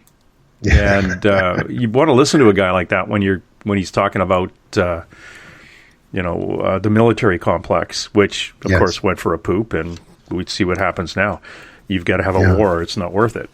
So it is awkward. And now you talk about an alien meeting with him. Sure, at the time, the guy was the Supreme Allied Commander. He's now the president of the most powerful country in the world that speaks English. And and a little bit... a little more on the sane side than some of the other countries. The Soviet Union at the time was still a little bit cranky, and the Chinese didn't hit full stride at that point. But if they did go meet with him, you'd think that they would, try to get a bit of a tribunal going and maybe bring Britain and Russia and China in on it, or at least another group. But yeah, it just seems that way to me. But I'll tell you, the agenda that Eisenhower talked about is right at this moment is blossoming and expanding into the next phase of the military-industrial complex, which is going global and going into private industry, which is space travel, space exploration. And that's a very dangerous phase for us because, like Werner von Braun warned us, and Carol and his assistant Carolyn Rossi, they warned us that there would be this fake war on terrorism, and that would eventually go away.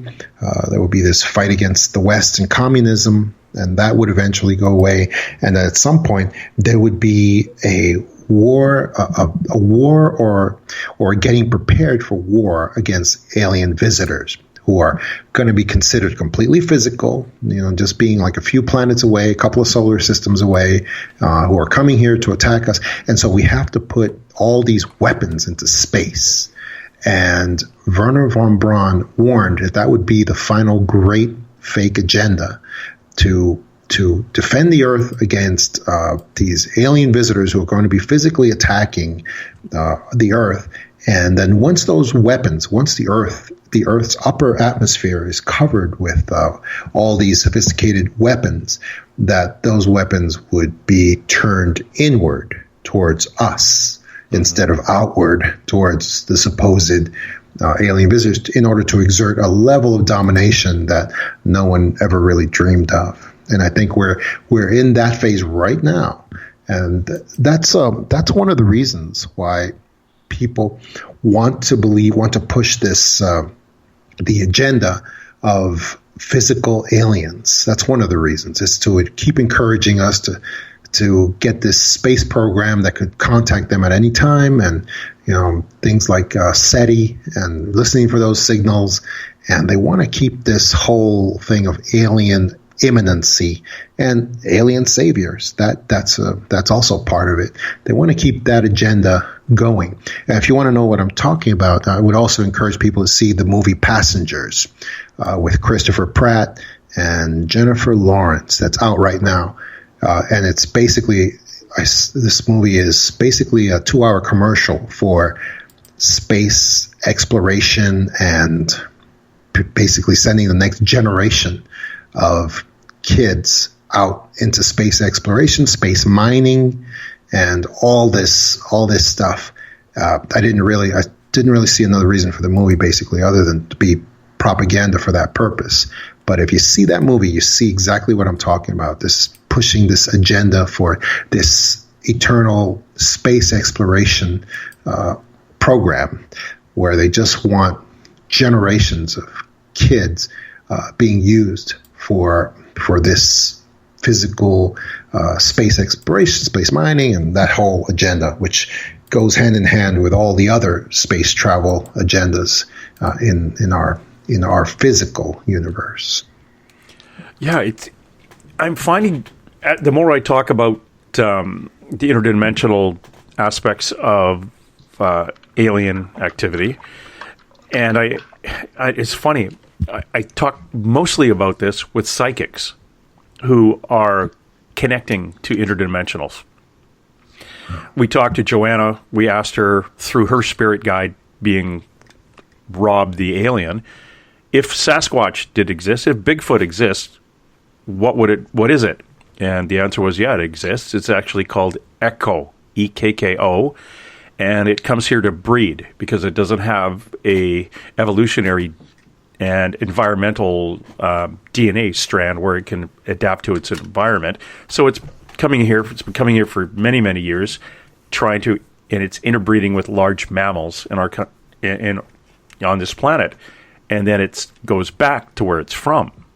That's why we don't find dead ones and housing and mailboxes and stuff for them. They're here for a short time and then off they go.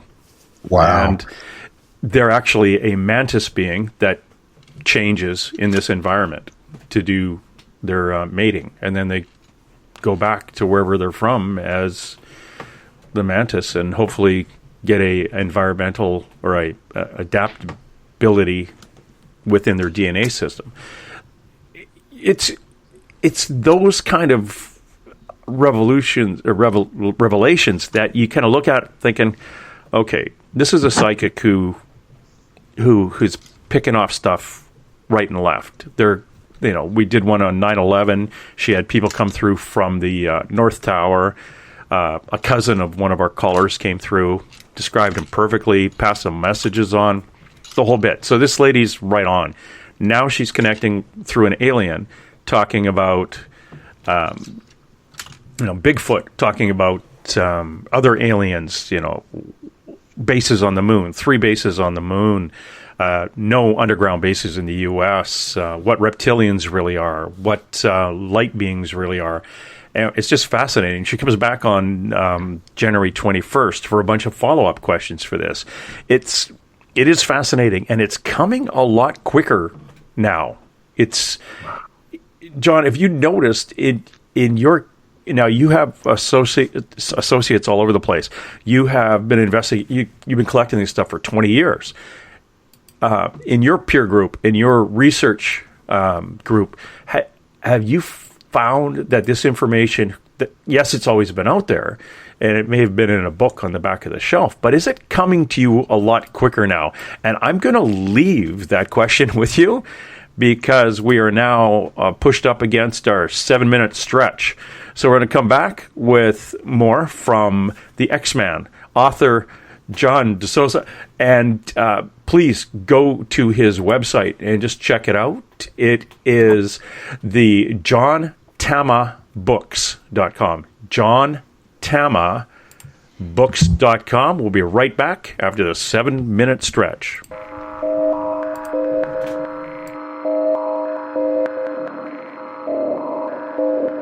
Hi there, this is Dave Scott, and I would like to invite you to listen Monday through Friday right here on Spaced Out Radio. 3 hours a night of the top stories with the top guests, ranging topics from UFOs to ETs, ghosts to Sasquatch, and everything in between. We are live every night, 9 p.m. Pacific, midnight Eastern. So come on in and take a listen at spacedoutradio.com. Spaced Out Radio will take you out of this world. Hi there, this is your psychic medium Joanna, and I would love it if you would join us every other Sunday on Spaced Out Weekend. With host James Tyson, we'll bring you personal psychic messages on 2 mediums and a large. Questions about love, life, career changes. We would love it if you would come and join us live. Call in and listen in for the experience. Allow us to open the doors to your other side. 2 mediums and a large, heard only on Spaced Out Weekend at spacedoutradio.com. Looking for news beyond the mainstream news? Head to spacedoutradio.com and check out the SOR Spacewire. This is Spaced Out Radio's Eric Markham, news director for the SOR Spacewire. Daily, I will bring you intriguing stories and outlandish reports from what's going on around the world. UFO sightings, paranormal activity, conspiracies, alternative health, and so much more. And if you have news, email me at news@spacedoutradio.com. Attention Spaced Out Radio listeners. For only $5 a month, you can join Spaced Out Radio Space Travelers. Your membership at spacedoutradio.com will give you access to private fan area on the website, get you a monthly newsletter, draws for monthly swag, and a whole lot more. Sign up today to become a part of the Spaced Out Radio experience. Strange creatures lurking in the night? The sounds of wood knocking in the forest? Odd happenings right out of a fictional world? These are the reports I love. Hi there, this is author Ronald Murphy, and I would love it if you join me and Spaced Out Radio host Dave Scott the second Wednesday of every month on our journey into the unknown land of cryptozoology at spacedoutradio.com. From Mothman to Frogman and everything in between. Hey, they don't call me the crypto guru for nothing. Greetings and salutations, space travelers, from the Chronicles of the Unknown team. What is Chronicles of the Unknown? I keep hearing about this thing. It's a new paranormal reality TV show based right here in beautiful British Columbia, Canada. Follow our team as we uncover claims of activity on the Caribou Gold Rush Trail. You can also follow us here every third Monday, where two members of our team will be available to answer your questions. We'll give you some equipment updates and some of our experiences on the road, right here on Spaced Out Radio. For over 40 years, the Purple Energy Plates have been delivering amazing results for their many customers. Inspired by the great genius Nikola Tesla, the harmony, healing, and energetic effects of the plates have proven over and over to be beneficial and often miraculous to thousands of customers. With their money-back guarantee and the many benefits, how can you afford not to get one? Check their site for daily specials and choose from their many energy products. You won't be sorry. Visit them today at purpleplates.com for mind, body, and spirit, and expect a miracle. Patrolling the Pacific Northwest, we are always on the lookout for the strange and unassuming stories that real people are experiencing. Hi, I'm Vincent Zunza from Pacific North Weird. Me and Alexandra Sullivan have teamed to bring to you those odd stories that never seem to make it into the mainstream. Stories so weird that will leave you scratching your head wondering, is this real? It's as real as it gets with Pacific North Weird. You can watch our videos right here at spacedoutradio.com. Find yourself constantly looking up in the sky, looking for answers? Have you had extraterrestrial contact? Are you an abductee? Looking for answers to your experiences? Hi there, I'm R. Keith Andrews, Spaced Out Radio's resident ET expert. Join me live the first Friday of every month, where I take questions from the Spaced Out Radio chat room and help you understand those from the far-off world. It's 2 hours of knowledge every experiencer should listen to. Hope to see you there. Hey everybody, this is Patrick Webster Small, and I'm here to bring you the Webster Phenomena every Saturday night, live at 8 p.m. Pacific, 11 p.m. Eastern. If you're looking for aliens and extraterrestrials, well, we've got them. Big and tall, short and small. You're bound to find what you're looking for. So join me on the Webster Phenomena right here on Spaced Out Radio. Hi there, this is Jolene with Rivulet Reiki and Readings, and I want you to relax. Let me help you chill out and get in touch with your body, mind, and soul. In this busy world, sometimes we need to let go, and this is where I can help. Visit my website, rivuletrr.wix.com/rivuletrr&r, or my Facebook page, Rivulet R&R, to set up an appointment for relaxation, Reiki, or readings. No matter where you are, it's time for you to make time for you. You hear footsteps in the empty room above you. A rocking chair begins rocking by itself. Don't be afraid of the things that go bump in the night. Reach for Spirit Storybox, the iPhone app the Huffington Post UK called the only ghost hunting app you will ever need. Spirit Storybox. The spirits are telling their stories. Are you listening? Every month on Spaced Out Radio, we look into the deep and dark reports of cryptids roaming around the world with me, Rob Morphy from Cryptopia.us. I would love it if you would join me and host Dave Scott as we delve into the most arcane stories and reports regarding creatures of the unknown. My job is to hunt down the details and bring the evidence forward to you. These aren't your regular Bigfoot stories I'm talking about either. You can find out more about crypto history at spacedoutradio.com. Tonight's edition of Spaced Out Weekend is brought to you by spacedoutradio.com, where you can now sign up to become a Space Traveler member. Now, for the final time tonight, here's Spaced Out Weekend's James Tyson. Welcome back, everybody.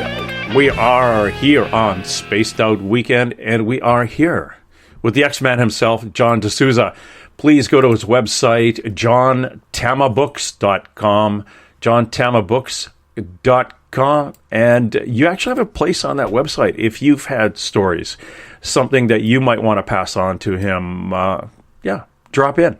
Drop by a story. Read.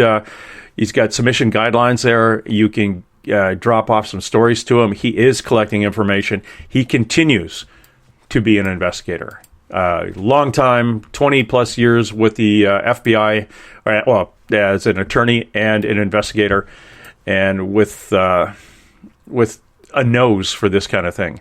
I think it's the hunt. It's the hunt, isn't it, John? It's that. Yes.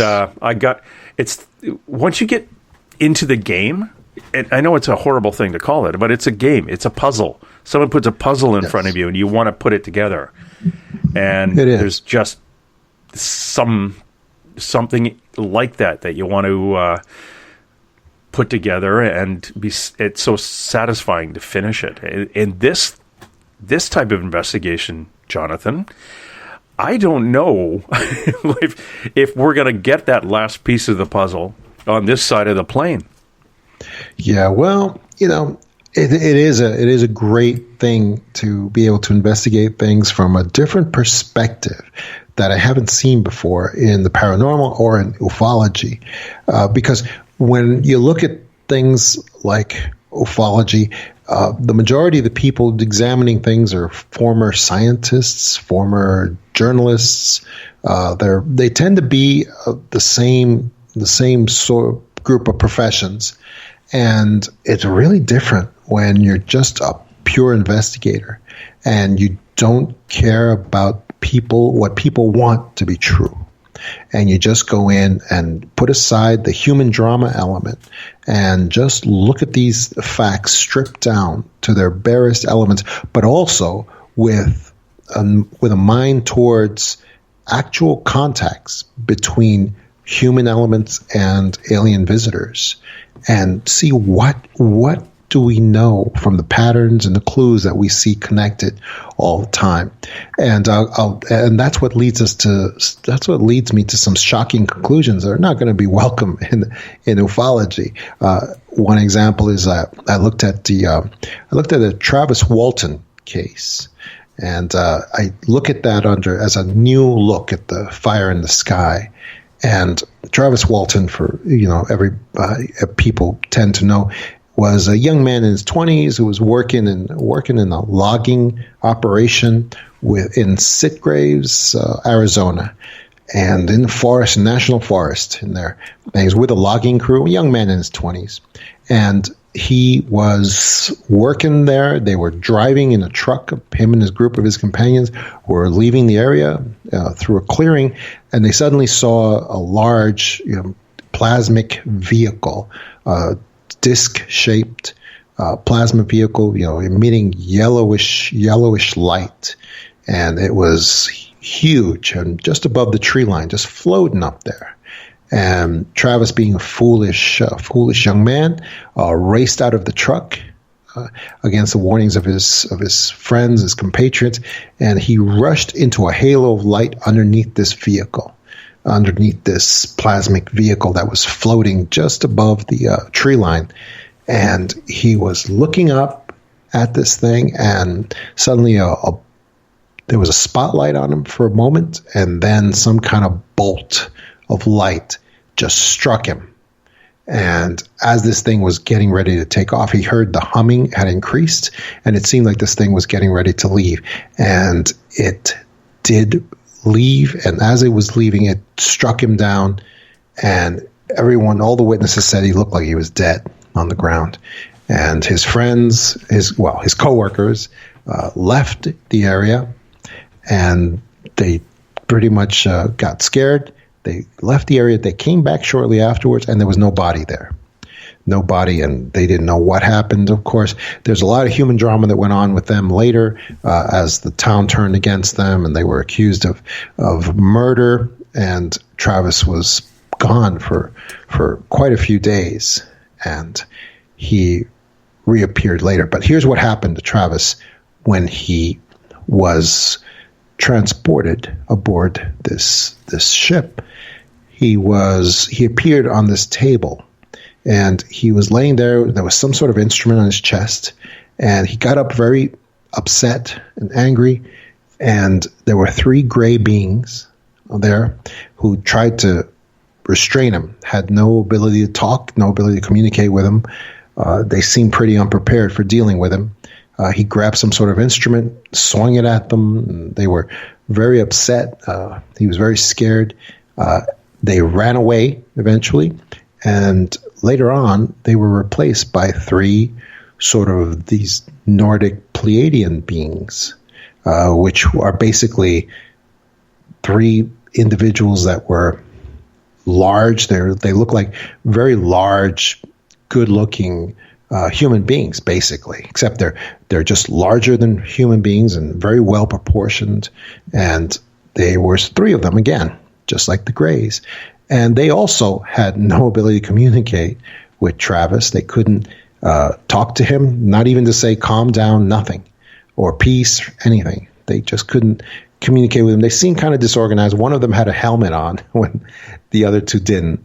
And eventually they basically approached him the same way that the 3 Greys did, and they tried to, but they were successful because they were much bigger and stronger than Travis, and they were able to force him down the table, put something over his mouth, and he went unconscious.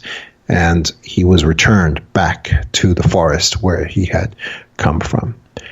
And, looking at that case and just ignoring the human drama element and just looking at the communications between the contacts between the alien visitors and Travis, I came to some incredible conclusions. And the first conclusion is pretty shocking, and it's one that actually Travis Walton himself agrees with. And it was that he most likely, when he had been struck by the ship, or by the field of energy around the ship, when he was struck down, it was an accident. In other words, this was not an abduction at all. It was a rescue operation. And that he had been struck, probably dead or dying, when he was on the ground. And that somehow the ship had become aware that he had been harmed. And they basically brought him onto the ship in order to revive him and to bring him back to life or bring him back to consciousness. And that's what they did. They basically brought him on. So that's the first shocking conclusion, is that the Travis Walton abduction wasn't an abduction at all. It was a rescue. And they probably used their instruments to bring him back to life and make sure he was functioning. And then they returned him. The other conclusions that I have gotten from that case and others is that it's very possible that there are no alien races, because one of the things I saw is that it's very likely that the 3 Greys that initially appeared to Travis are indeed the same entities that later appeared as 3 very large Nordic human-like creatures that appeared later to Travis, and they were much better able to deal with him in these guises. It's very possible that alien races are nothing more than an affectation that these entities put on for us, for our benefit, and for their benefit too, depending on what the situation is. Whether they want to instill fear, whether they want to take care of business with a resistant subject, whether they want to instill cooperation. There have been times when a very pleasing form has been used to induce cooperation with the subject as well. So to me, I see this pattern repeating in a lot of places where it looks like it's very possible that there are no alien races, because they just put on these guises like we would put on an overcoat or change into a lighter jacket. that's one of the amazing things. And there's a lot of people who are not going to want to hear that because they have a lot of assumptions that they have used, and that they're furiously categorizing these alien races. But of course, if the form of the alien race is real to the abductee, then of course it is real also to us, at least temporarily. So that's just one of the really amazing conclusions that I came to as far as looking at a lot of these cases and connecting a lot of the clues and the patterns that I've seen. Yeah. When you talk about the Travis Walton case, you look at that and, I have to look at it with that, what if kind of eye. Yeah. You're familiar with there's a NBC TV movie called The UFO Incident about Betty and Barney Hill. Oh, yeah. That aired 2 weeks before Travis Walton's abduction. And Travis went through a number of, obviously, some, a lot of criticism. His friends, after the 5 days of him going missing, were also under a lot of pressure on, you tell us where your buddy is, or I think you're going to get done for manslaughter or murder. But when Travis Walton did show up, and he started going off in this story, he was polygraphed a number of times. Actually, he was polygraphed as I think is close to us as about 2009 or 2008-ish on a TV series about truth. And he was polygraphed then again. He was asked if he was abducted by a UFO, and he said yes, and it determined it to be deceitful. And that was just one of a number of lie detector tests that he didn't do well on, from using countermeasures like holding his breath to a few other things. But there are, and you and I know this, and might as well tell the listener this too. When you do a polygraph test on somebody, most of the time you get the confession before you hook the thing up. It's not just hooking them up to a machine. It's the whole interview process. It's walking in the door, sitting down with the guy, and then the pre-conversation and the conversation during the polygraph exam and the conversation after the exam. That's a lot of times where you're going to get a disclosure, is once he's not hooked up. And these type of polygraphs they did on Travis back then, I'd sure like to know whether those interviews did take place also. We never hear about that. We just hear about it was deceptive, or it wasn't deceptive, or it was what's the term in between, John? Undetermined. Undetermined, yeah. It's we don't know. We don't know what the interview was like, and whether or not this was a old retired guy who hadn't used a polygraph for a long time, or hadn't taken the kind of the other courses because he retired from whatever police force 30 years earlier. But it'd be interesting to sit down and actually have a real interview with somebody like that. Get a good statement, a pure version statement from them. Audio, video, off you go. Make a few notes. Do it like you would anybody else, a witness, or like you would any other witness of something at a serious level where you really want that information. Now, you actually do talk about Betty and Barney Hill. What did you find in there when you did your examination and your investigation into their abduction?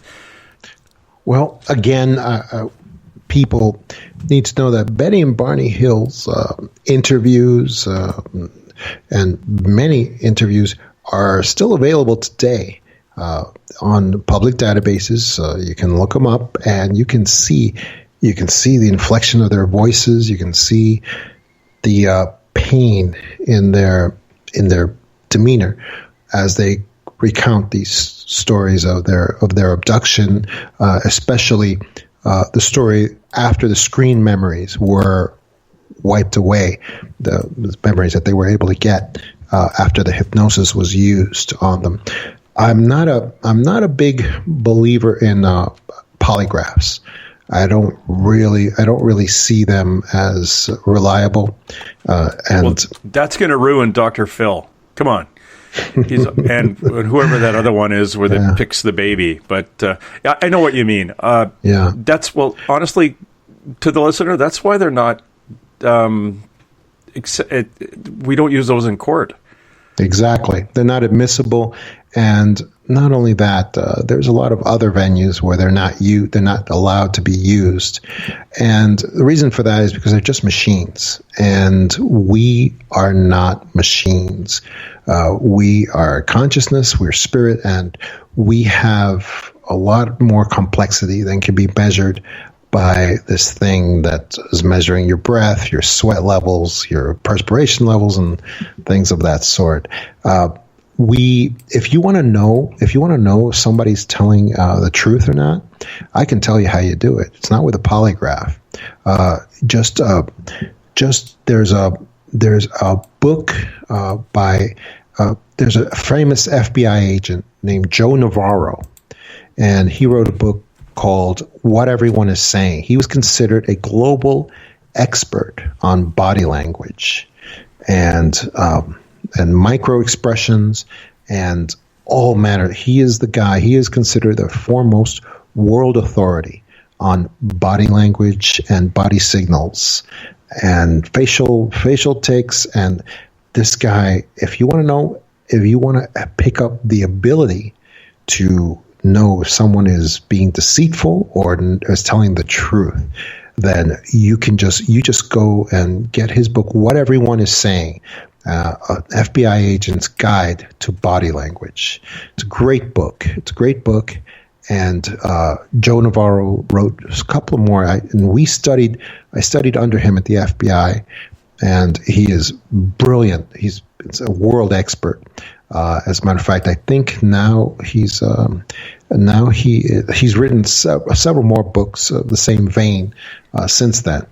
But human beings, if they develop this ability, have a greater chance of knowing when someone is lying or telling the truth, because there can be 50, 60, 70 signals that are all involved. It's a very complex process, but a human being can do it. A polygraph cannot. And you can cross-reference 30 to 40 different clues and then match them up, and you can tell if a person is lying or is telling the truth. At least your chances are far greater than using a machine, and that's what I recommend for people who want to know if someone's telling the truth or not. It's much more reliable. That's how I see it. Yeah, I had one of his books, Louder Than Words, which is it was a good one. And we also had one. Oh, who was the guy? We had a Mossad agent who was one of the guys out looking for the Nazis back in the day, and one of the things I learned from him was amazing. It was where you look with your eyes when you're pulling from memory or the manufacturing side of your brain. Most of us, our left side of our brain is where we create. It's our creative side. So when we look up to the left, we're pulling information out that we're making up at the time, and we pull down from the right our file cabinets, which is history. It's stuff we've got stored, and lies are manufactured. So you can, once you get the statement, you can go back over and pick on a few points and ask them to kind of go over those, and you'll see where they're deceitful. It's just because someone's deceitful during an interview doesn't mean they committed the offense you're looking for, because everyone's got stuff they want to hide. But it's just one of the little, like you say, the pieces of the toolbox.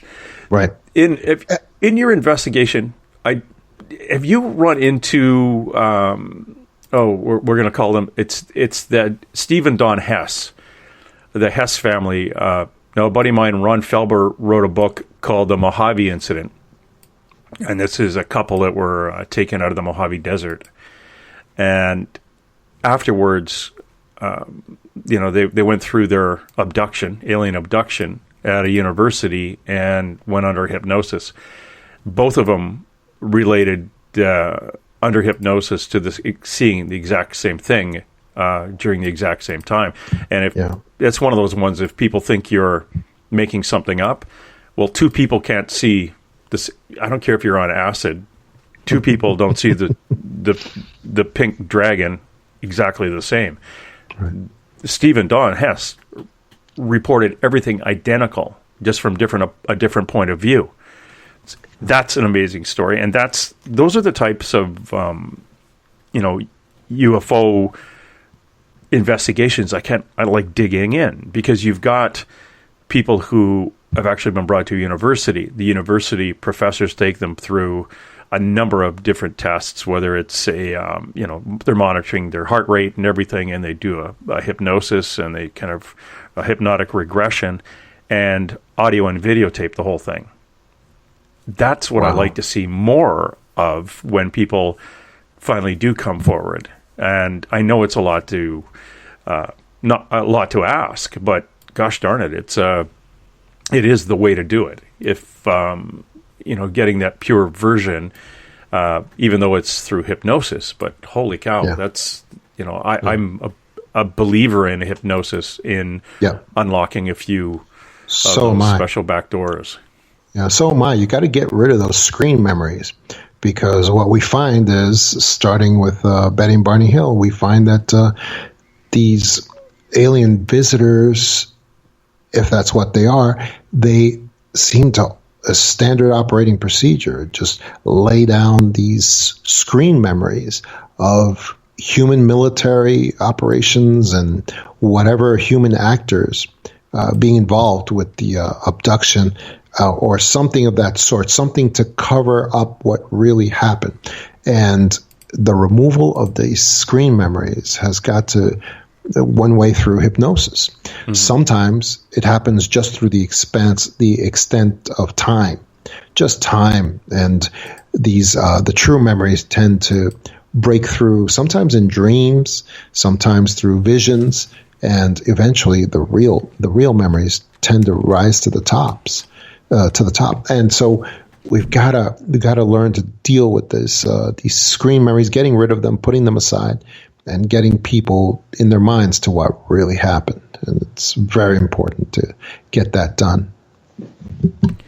What are the other little more fascinating parts you got? I know this entire thing is interesting. Now, you as an investigator, you as somebody compiling all this information, you go through a number of the older historic, which I guess things that are historic are older, but the historic abductions that are well documented. Are we seeing any of the abductions in the last 10 to 15 years as well documented as those first few back in the 60s and 70s? Yeah, I think that we are. I think we're seeing a lot of things documented to a higher extent, but there's so many of them now that there's. It's not like in during the 50s and the 60s, you had like one giant case that would be recorded in each country. Like for instance, in about 1960 in Brazil, when you had Antonio Villas Boas, who was abducted in Brazil. Everyone thought he was just some peasant farmhand working out in the fields, and he ended up having a plasma ship appear in front of him. And the people, the alien visitors aboard this ship, just brought him on. And on the ship was awaiting him a very attractive young woman who was naked and who appeared not to be fully human. She had larger eyes than normal, and she was completely hairless, like on her head. I mean, she was just did not appear fully human, but she was womanly and very attractive, encouraged him to have sex with her, and which they did a couple of times. And she then pointed to her belly, indicated to him that he had made her pregnant, and that was the purpose of him being there. They were basically harvesting him to get his material for, purposes of creating a hybrid. Then he was released. He was, thanked for his services. He was given a tour of the ship first, and then he was basically released. He was given a tour of the ship and left back where he was. And his authenticity. Oh, and this young man turned out he was a brilliant young man, and he went on to become a very prominent attorney in Brazil, and was very successful throughout his life. And until his dying day, he maintained, against great cultural pressure from scientific community, debunkers, the usual lot, he maintained the absolute truth of every detail of his story until the day he died. So that very often is a very strong indicator of authenticity, because especially when you're going against cultural pressure to hold on to the truth, the same way Betty and Barney Hill did also. That's also a great indicator of cultural pressure. And I think because these cases are becoming more, they're happening more often, and we're seeing more of them, it's really getting to the point where you can't really look at all of them. MUFON, the National Office of MUFON, gets 3,000 UFO cases reported to them from all over the world every month. That's 3,000 every month at least. That's a tremendous number. Even once you eliminate the 95% that turn out either not credible or insufficient data, that still leaves 5% of those cases that should be further investigated and really drilled down on, and that are unexplainable. The great rocket scientist Stanton Friedman, he said, yes, 95% of UFO cases are not credible or are basically fraud. He said, so what? What do I care? That has nothing to do with me. All I care about is the 5% that are actually unexplainable or supernatural in some way. That's all that matters. And that's all that matters to us today. So that's why these cases, they are increasing in number, and we need to understand that we're approaching some kind of crescendo, some kind of climax with these cases of contact and also of just UFOs in observance of people on an everyday basis. So it's a phenomenon that's real, it's increasing, and it's just getting to be something that we just don't have enough resources to deal with on a regular basis. We've got the Elizabeth Anglin, who was on the first hour of the show.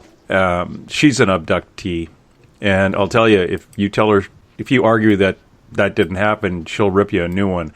There's, these people are very, very.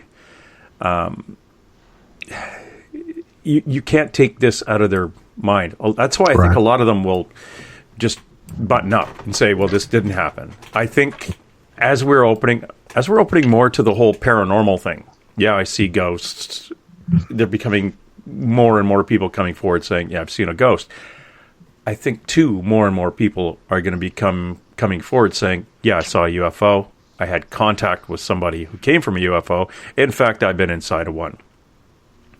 To get a guy like the fellow in Brazil who, had a tryst, I still don't understand. Yeah, give me a tour of the spaceship, but can I look in the fridge before I go? Because that's just a guy thing. You got to raid the fridge. But the those type of things you're not hearing a lot about. I have interviewed a few people who say not only they've been on a spaceship, but they've before going on or after coming off the spaceship, they become pregnant with twins. Their first ultrasound shows the two kids when they've gone back to a spaceship, or they lost that 10 hours of time, not knowing where they've been, but they're, feel a bit dizzy. They go have an ultrasound. Now there's only one child. What's going on? And those are documented. Ultrasound 1 has 2 children. Ultrasound 2 has 1. So where to go? And There's no scars. There's nothing. And that's amazing. The lady with the ultrasound's going, "Oh, I must have made a mistake the first time, or maybe we gave you the wrong one, or how did that work?" But I have talked to a number of people who have been in those situations. Christina George, one of our paranormal investigators in Sacramento, similar thing happened to her. It's amazing, and it's not just Joe Sixpack walking down the road. It is people who are a little bit kind of famous who've had these interactions. We've got John Lennon swearing up and down he had a UFO pull up beside his apartment in New York. We've had musicians claiming that the music that they're writing were downloaded from extraterrestrials. It's now a little more socially correct to come out and say that you've had contact. And somebody like you who gathers this information, my gosh, you must be overwhelmed. Oh yeah, it's amazing. But that's so interesting that you have abductees on, because I'll tell you, I've been looking at so many of these abduction cases, and there's certain things that just jump out at me. Not just with the classic cases that set up the pattern, but with all the ones that are happening. And here is one of the shocking conclusions in my book that I make a case for. And it is that alien abductions, to a large extent, well, almost the entire extent, are basically a fraud. And what I mean by that is that it looks to me like they are 95% theater, unnecessary theater. And I'll tell you exactly what I mean. There's about 8 or 9 steps that we see, classic steps to most alien human abductions. And the first step is the stalking. It's the stalking thing. People will observe some sort of vehicle, some sort of plasma vehicle, and it will, like Betty and Barney Hill, they had this sort of glowing yellowish plasma that was stalking their car and going after their car and chasing them. Then there's the use, and then there's the pursuit. There's the pursuit, of course, and then there's the execution of the plan to acquire the human sometimes from their vehicle, from their home, from wherever they are. There's the acquisition. Then there's the exertion of the command and control over the humans, exertion of absolute control of that human being. Then there's the induction of terror. There's the induction period. They induct terror or cooperation, whatever emotion they need to induce into that person. There's the stoppage of clocks, watches, timepieces, almost as if time itself were being paused. Then there's a use of some sort of medical facility or some kind of tables and exam material using technology that's beyond human. There's total lack of empathy for the person's pain very often. There's usually some limited telepathic communication with the subject. Calm down. We're just here for peaceful reasons. Some sort of communication. Then there's the final step, which is the collection of various samples, human tissue, blood, sperm, ova, or whatever variety of human material they need. Now, here's why I came to the conclusion that this is a fraud, because the only step in there that I have seen that is absolutely necessary is the final one, the collection of human materials. It seems to me that all the other stuff, with their level of technology that they have, all the other stuff is basically superfluous. It's not needed. They don't need to go through all these other steps. They could just basically just show up, get the human material, and they're done. And they could do this on a large scale if they wanted to. They don't need to go through all these other steps. So why do they? I believe the reason they do it is for theater, for effect, and because they're building a narrative, some kind of a narrative that they want to leave imprinted on humankind so that they can use it in the future for some kind of climax that they want to draw on this narrative, and they want to use it in the future. Because if you think about it, the level of technology that they're at, why would they need to chase people in these plasma ships? Why would they need to go through all these complicated steps when they really don't need to? They could just show up and just collect that material. They could show up at a hospital and do it on a very large scale, at a prison where people are being, or anywhere that people are being held in close quarters in large numbers. And they could collect as much material as they wanted and disappear, and no one would be any the wiser. But the reason they don't do that, and the reason they always go through these steps, the stalking, the execution, command and control, the acquiring the subject, the stoppage of clocks and time, the use of certain types of facilities, the telepathic communication, the messages. The reason they go through all these is because they want to use these steps in the future, because they're building some sort of narrative. They're building something that's going to be used in this theater later on. And I don't quite have exactly what it is that they're going to be doing, but it will involve their arrival at some point. And they will reach back and use these patterns of these steps that they've used towards saying, look, this is why we did all of this. We did all this for you. Wow. This is where I get into that interesting dilemma, which causes us to have a show now called The Shift starting tomorrow. We've got psychic communication with alien. We've got psychic communication with a being who is telling us it's a ET or an alien. It is now allowing us to have communication with it based on what you and I are talking about. Alien abduction, where, how many, and why. What is the purpose? What is going to happen? And you get into, I'm trying to remember her name now.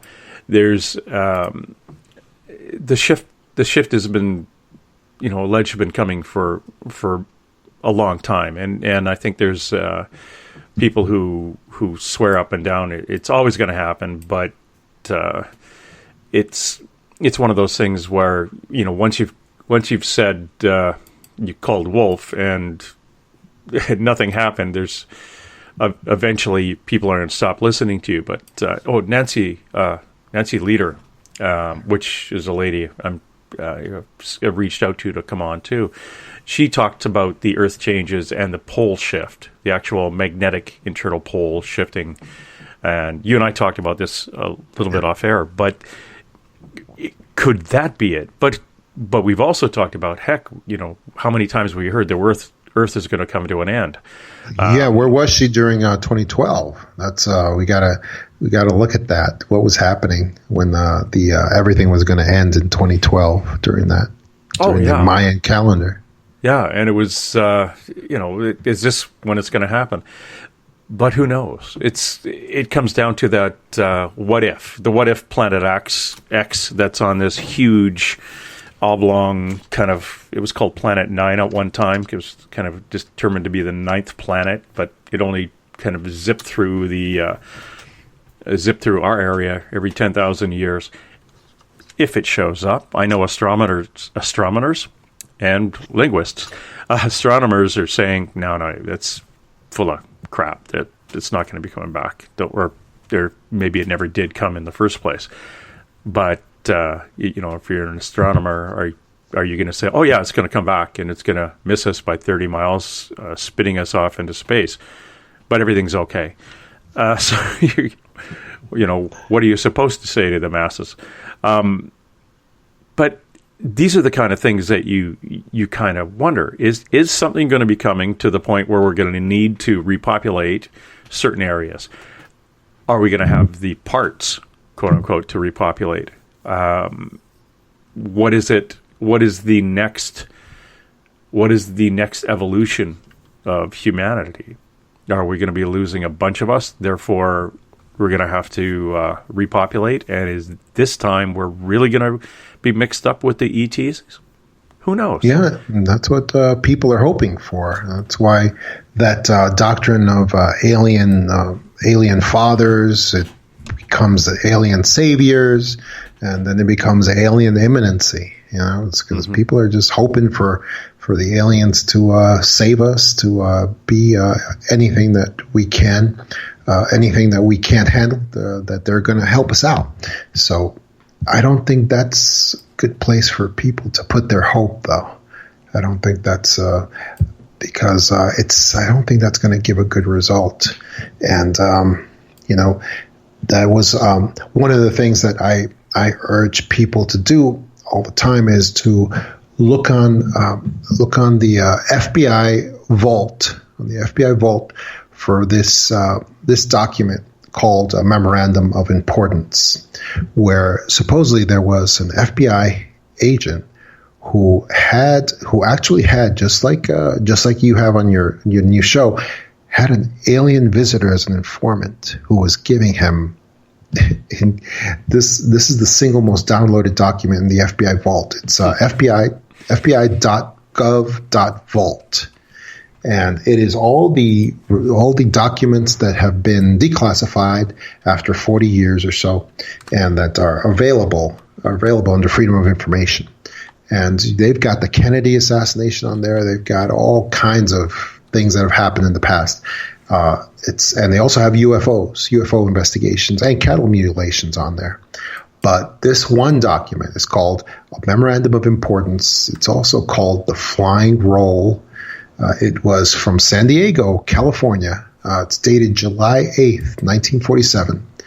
And it is an FBI agent writing to Hoover, saying that, and it happened just before Roswell in 1947, I believe. Let me see. Yes, I believe it was July 8th, 1947. It's dated. And this person wrote out who alien visitors also are, who they really are. And he said that as far as the saucers go, he says there's nobody inside those saucers. He says they're basically moving under what we understand as remote control. He said that their mission is peaceful, but they are thinking about settling on this planet. He says the visitors are sometimes human-like, but they're much larger.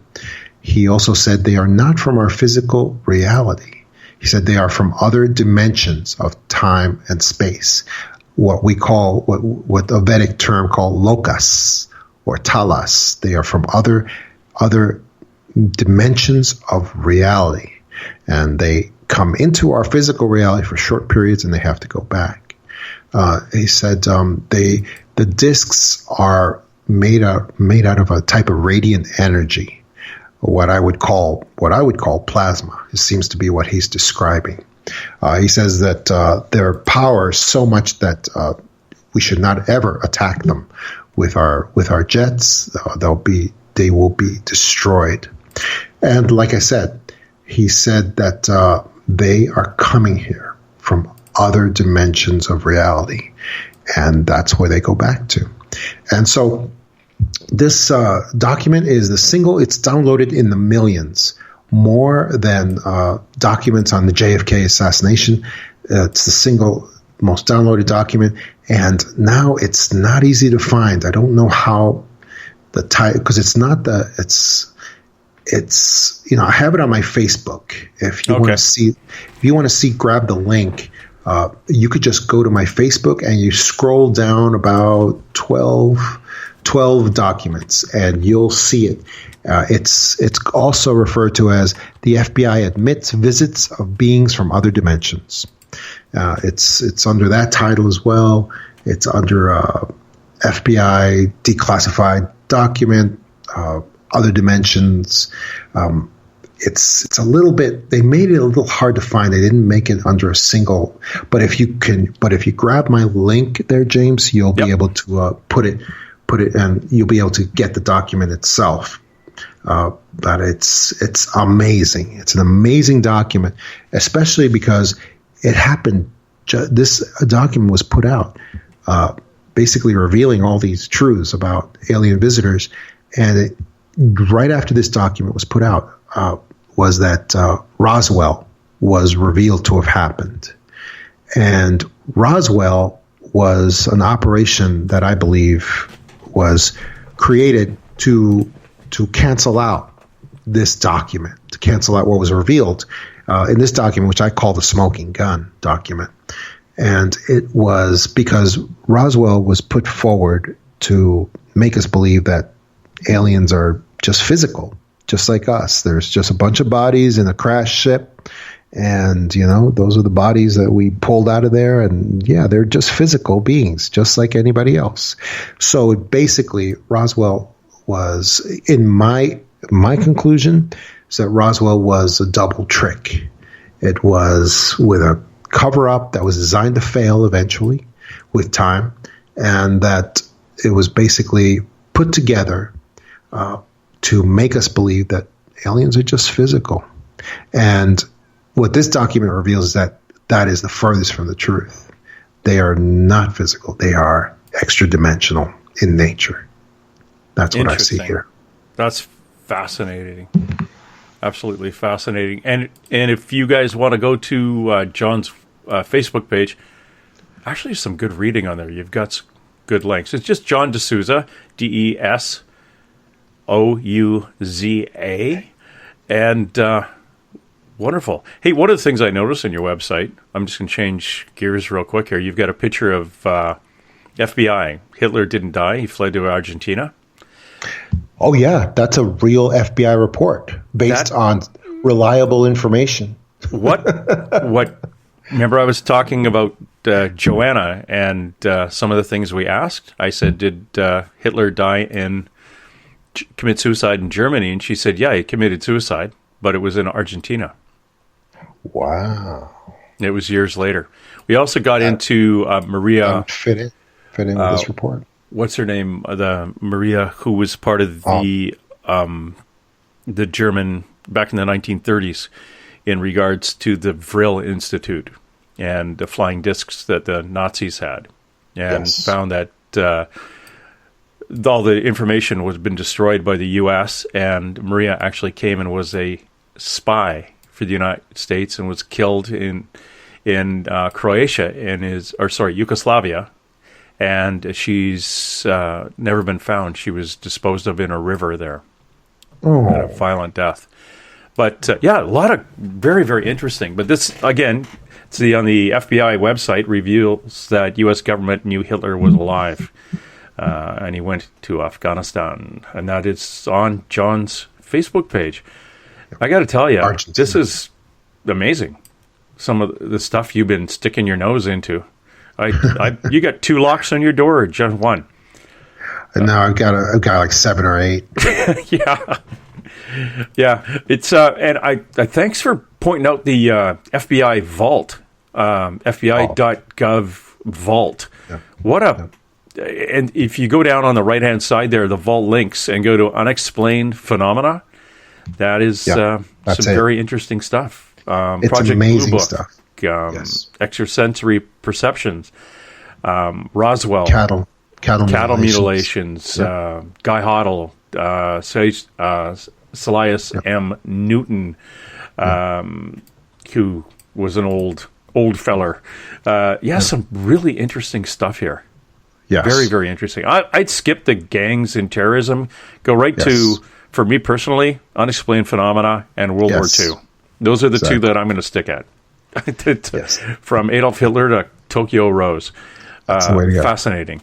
And thanks very much, John. Again, if anyone wants to grab one of his books, please do. And these are just two of a long line of books that are in the works. Now, you've got a number on the back burner. Your next one is it Christ-based transcendencies? Or It'll be the Clear Hearers. Oh, the Clear Hearers. Okay. Yes. What's that about? That's true tales and concepts of hearers, people who hear the great voice. And that has to do with people who hear a voice of guidance and love, and it's clairaudience. Clairaudience, yeah. Yes, that's what it's all about. That is just absolutely fascinating. I'm going to just refer everybody. Please go to John's website, johntama.books.com. Take a stroll through this website, see what he's got on the back burner, see what's coming up, and see what he's got out right now. The Extra Dimensionals. You can find that on Amazon. It's all over the place. It's be a wonderful, wonderful read. And again, John DeSouza, thank you very much for dropping in. Thanks so much, James. It's great to be with you today. I really enjoyed it, and it's always a pleasure. Thank you, sir. And for my listeners out there, please, keep an open mind. This is our last goodbye. Young hearts will stop. Torn souls set free. All that we have is now. If this is what you want, then come to me.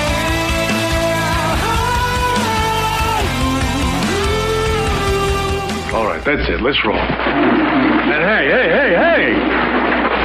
Let's be careful out there. Far over the snow, what are those voices? They sing and they go. What are those voices? Look over the mountain. Because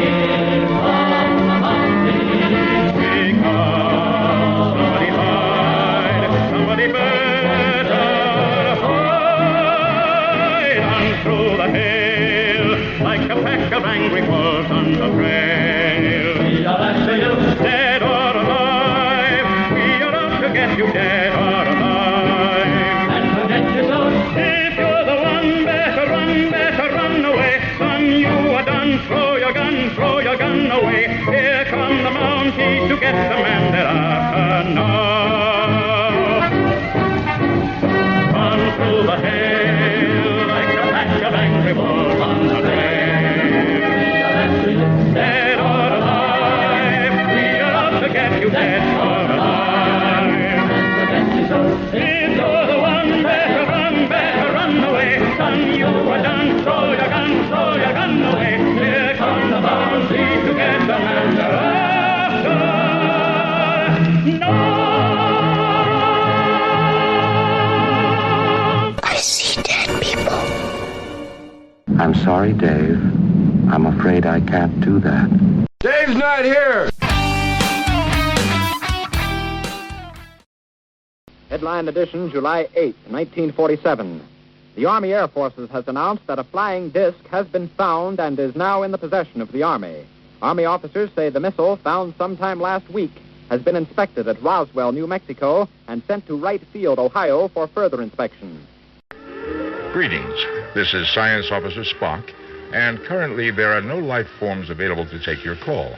But at the prearranged audio signal, please feel free to leave any verbal communication you feel is necessary. Live long and prosper.